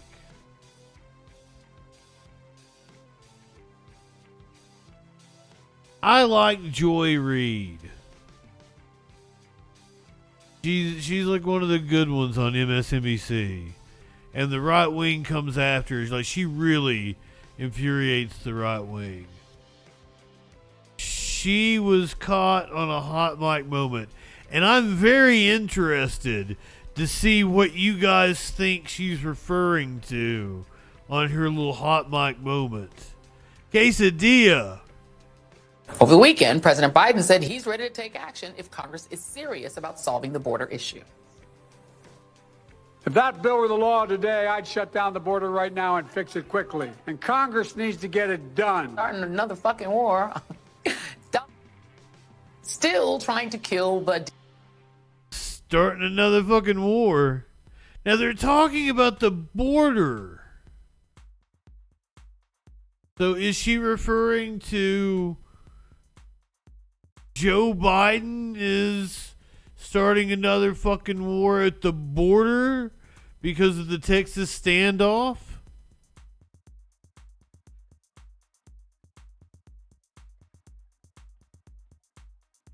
Is that what she is referencing?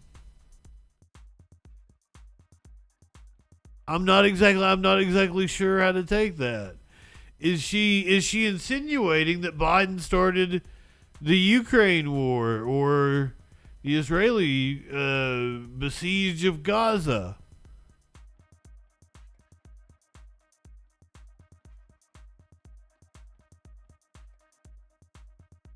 Yeah, because like her saying it in regards to Biden seems a little odd. It kind of doesn't make sense.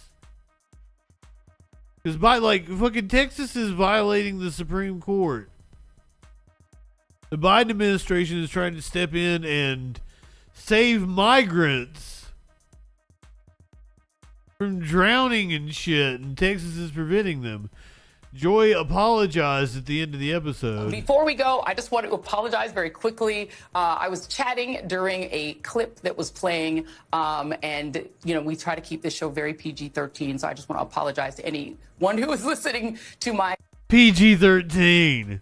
I appreciate it, Joy. Clip that was playing, and we try to keep this show very PG-13, so I just want to apologize to anyone who was listening to my behind-the-scenes chatter. Deeply apologize for that, because it's PG-13 up around here. So thank you to you all for watching the Readout, and Inside with Jen Psaki starts now. Before we... I normally pretty PG on the primetime news show, I would assume, but she says PG-13.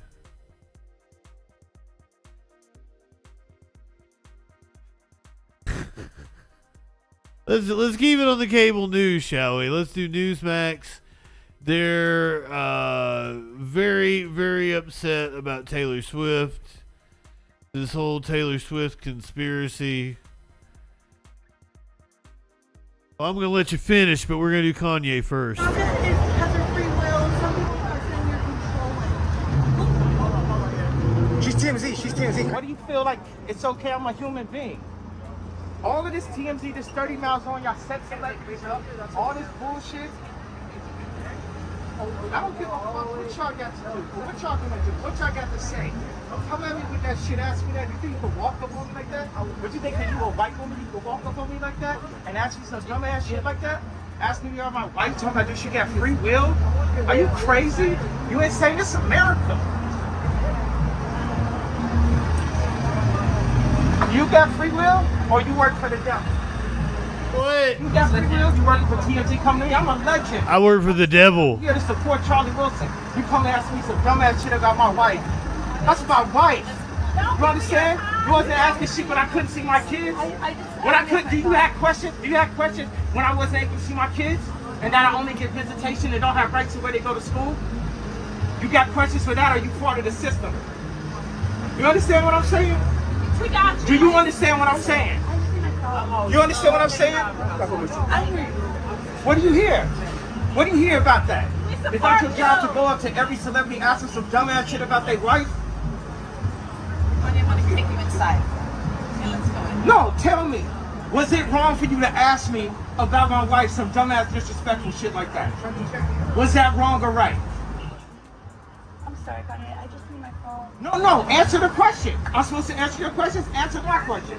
I got your phone now. They gonna arrest me for taking your phone? Arrest me for taking your phone? I got your phone now. Answer the question.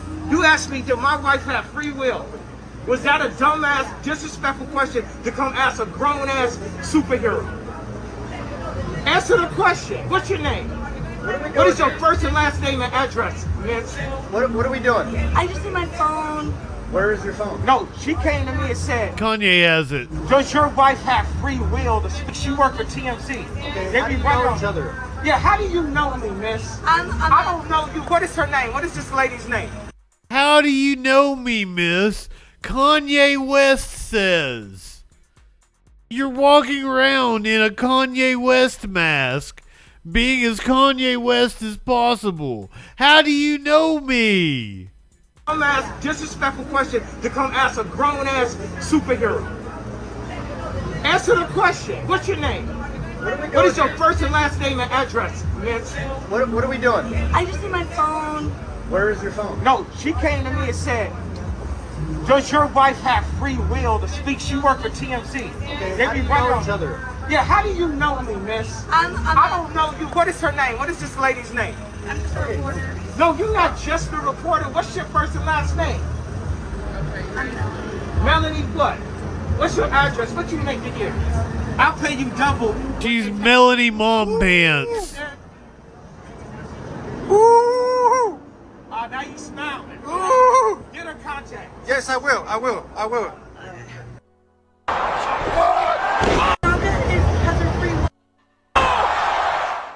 don't know where the wrestling came from in the background. I'm amused by Kanye's antics. And I wanted to make the joke about the Taylor Swift. I had the Taylor Swift Newsmax thing. And like Kanye fucking verbally. We're in the bullshit part of the show. I tried to do the lighter fare at the end. He is like off the fucking rails. I'm sorry the Kanye offends he offends me. I don't think he's a Nazi. He's buddying up with white supremacists, that's for fucking sure. But like he's fucking off the fucking rails. Be weirder than Kanye and freak him out. Yeah, it's entertaining. This will like the end of the show. We got to do the bullshit like the Taylor. And the true reason is because I made the joke about Taylor Swift. Because I was like, we're going to watch the Taylor Swift clip. I'm going to let her finish, but first Kanye. But here's Taylor Swift because like Newsmax has got their panties in a wad about it. Talking about Taylor Swift, I like Taylor Swift. I like the song called Style. I like the song where she's complaining about her boyfriend who lied to her. Okay, I wasn't expecting this to start with I like Taylor Swift. Let me name my favorite songs, and he's going deep cuts. Interesting. Were you guys expecting that? The whole world is talking about Taylor Swift. I like Taylor Swift. I like the song called Style.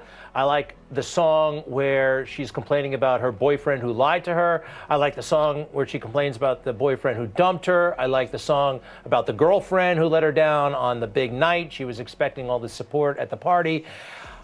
I kind of have a problem, though, with the hardcore Good night, DJ Dub. fans. They are light one up, tip one back. Top, worshiping this woman. Have you seen any of the pictures of her in concert? I wouldn't go myself. I don't do that kind of thing anymore. But I think what they call it is they're elevating her to an idol.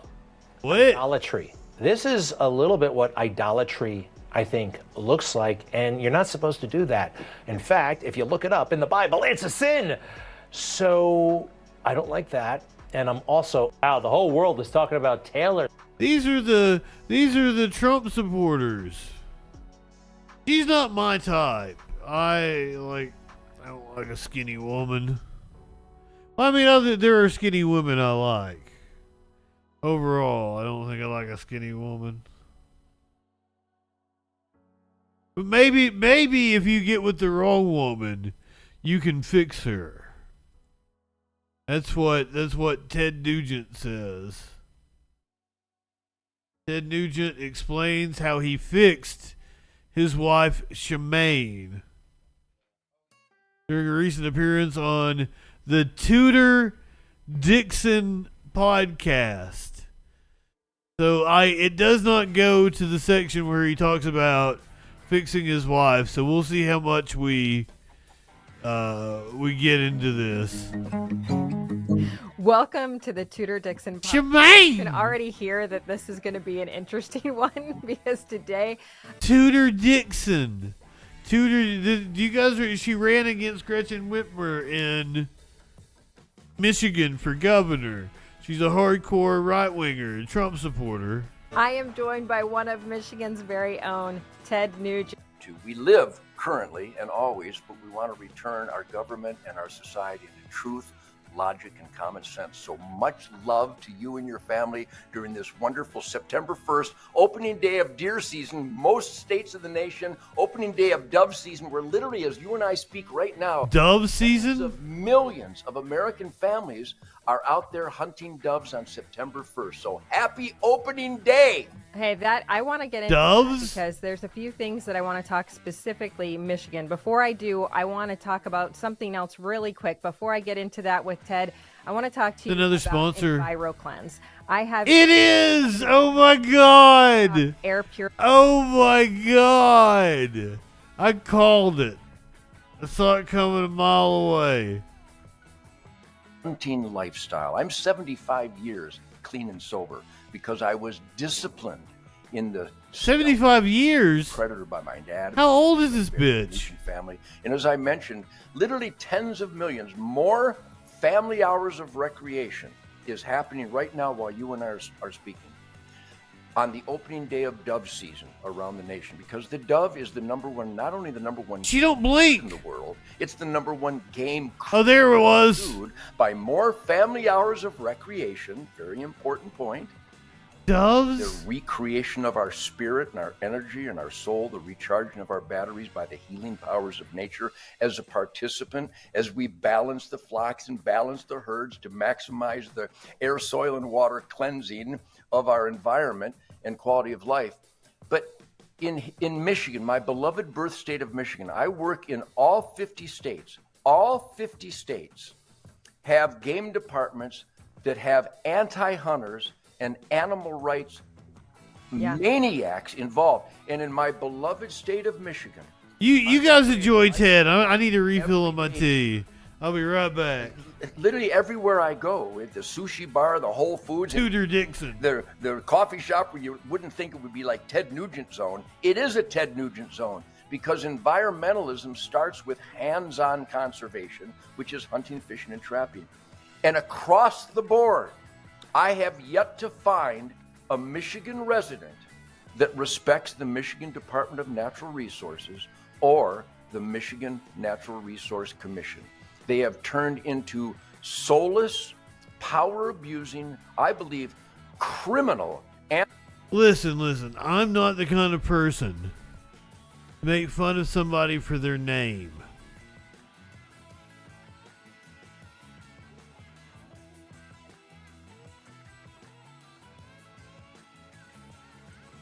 Hey, Justin, are you trolling?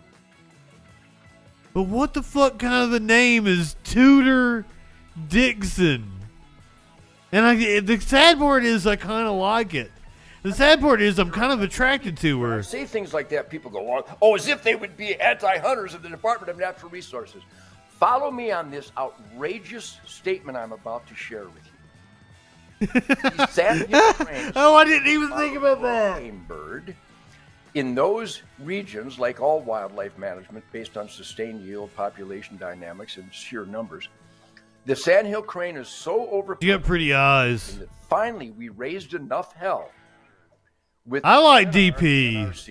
I can't believe they have anything to say about what conservation is. Yeah, I did not get it Instead until of just opening now, the until seas clinically and said turning the that. sandhill crane into an acid. It was destroying 10 I do it of the knowledge clinically. of agriculture every year. The farmers hate them because they're overpopulated. Oh, you drive down the street. For people that don't know, you drive.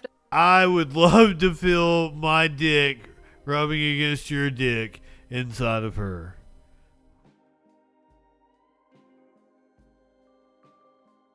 Oh God, I'm more. Where's Charlie? Hold on. Where's Charlie? Charlie. You live in sexual anarchy? I probably shouldn't have said that. I shouldn't have said that on YouTube. I deserve a titty slap. A titty slap! It's a new show. Come on now.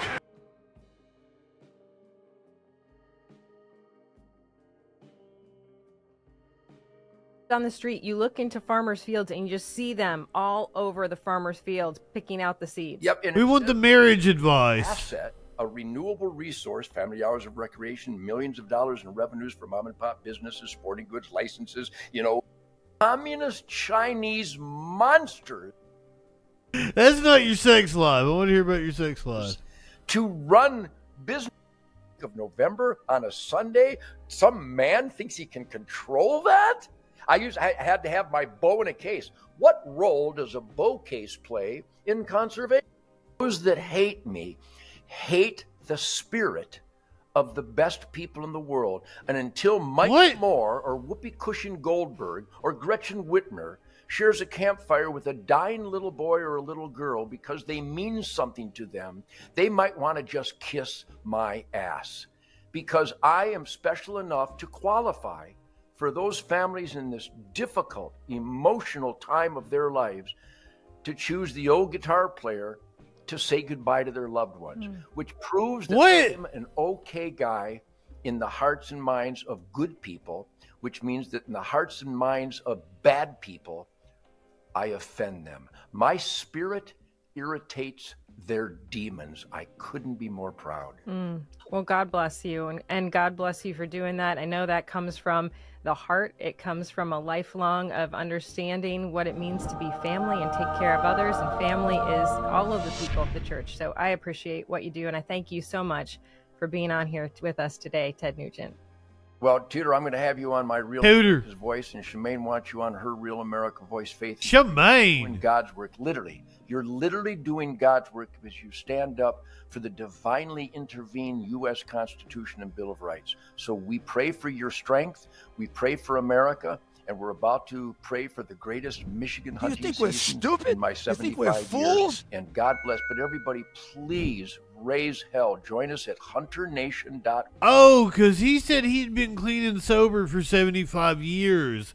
And I said, God damn, how old is he? So he's 75 years old. So he's saying he's never drank a beer or smoked a joint? Ted Nugent, really? That could be why he's a right-winger. That explains a fucking lot.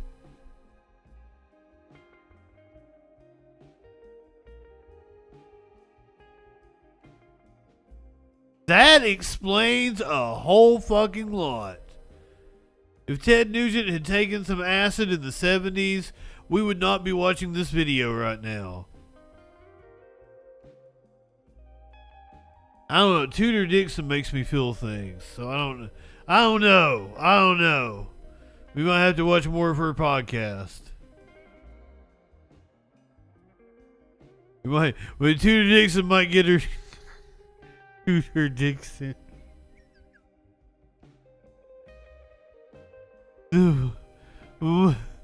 She might get her own segment where we watch something from her show every Tudor Dixon.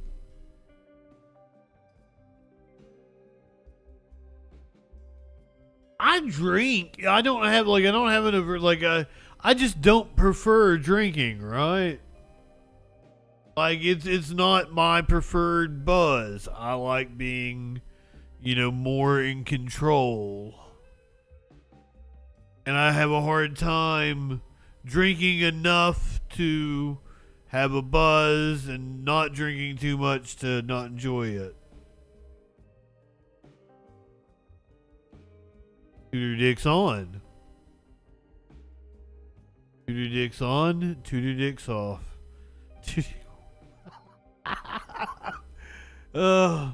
Speaking of porn star names, Charlie Kirk talked to a porn star. What content? Well, the thing is, I wouldn't have to do it. That would be great, but I would still want to do it. I mean, personally, like, I'm an exhibitionist. I love, like, putting my sexual self out there for other people to see, for other people to, awesome, like, you know, touch themselves to, have fun with. Can I ask you a You live question? in sexual Since you're anarchy? About presenting yourself to the world.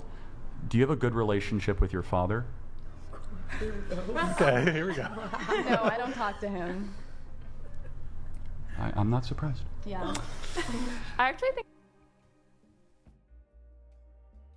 That's not the win that Charlie Kirk thinks it is. Are you victim blaming him for her having a absentee father? She seemed sweet too. Fuck you, Charlie Kirk.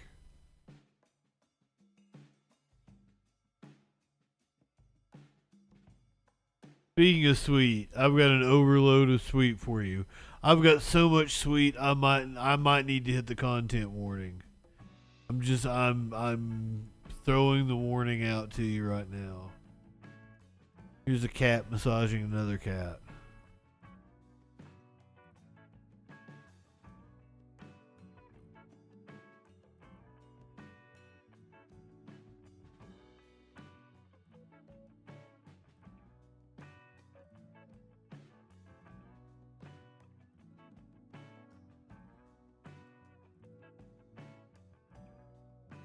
I encourage Charlie to play in traffic. You need a back massage? Back meow-sage?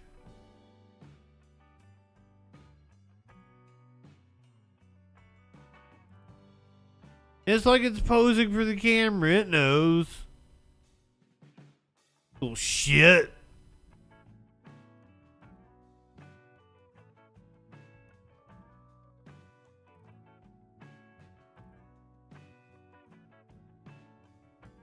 Look at that fat cat.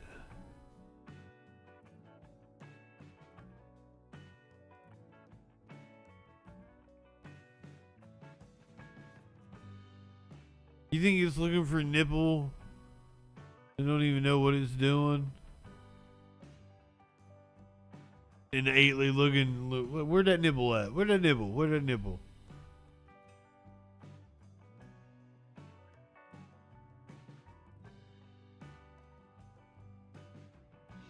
Need nibble. I deserve a titty slap. A titty slap! Come on now. I'm horrible. I'm horrible. I'm a horrible person. I don't know why you people watch me. I love you for it though. Go ahead, light one up, tip one back. It's alright to have a little fun before you hit the sack. I'm JustinFREAKIN. We'll see you Sunday night on the Troll Patrol. Live, fuckers.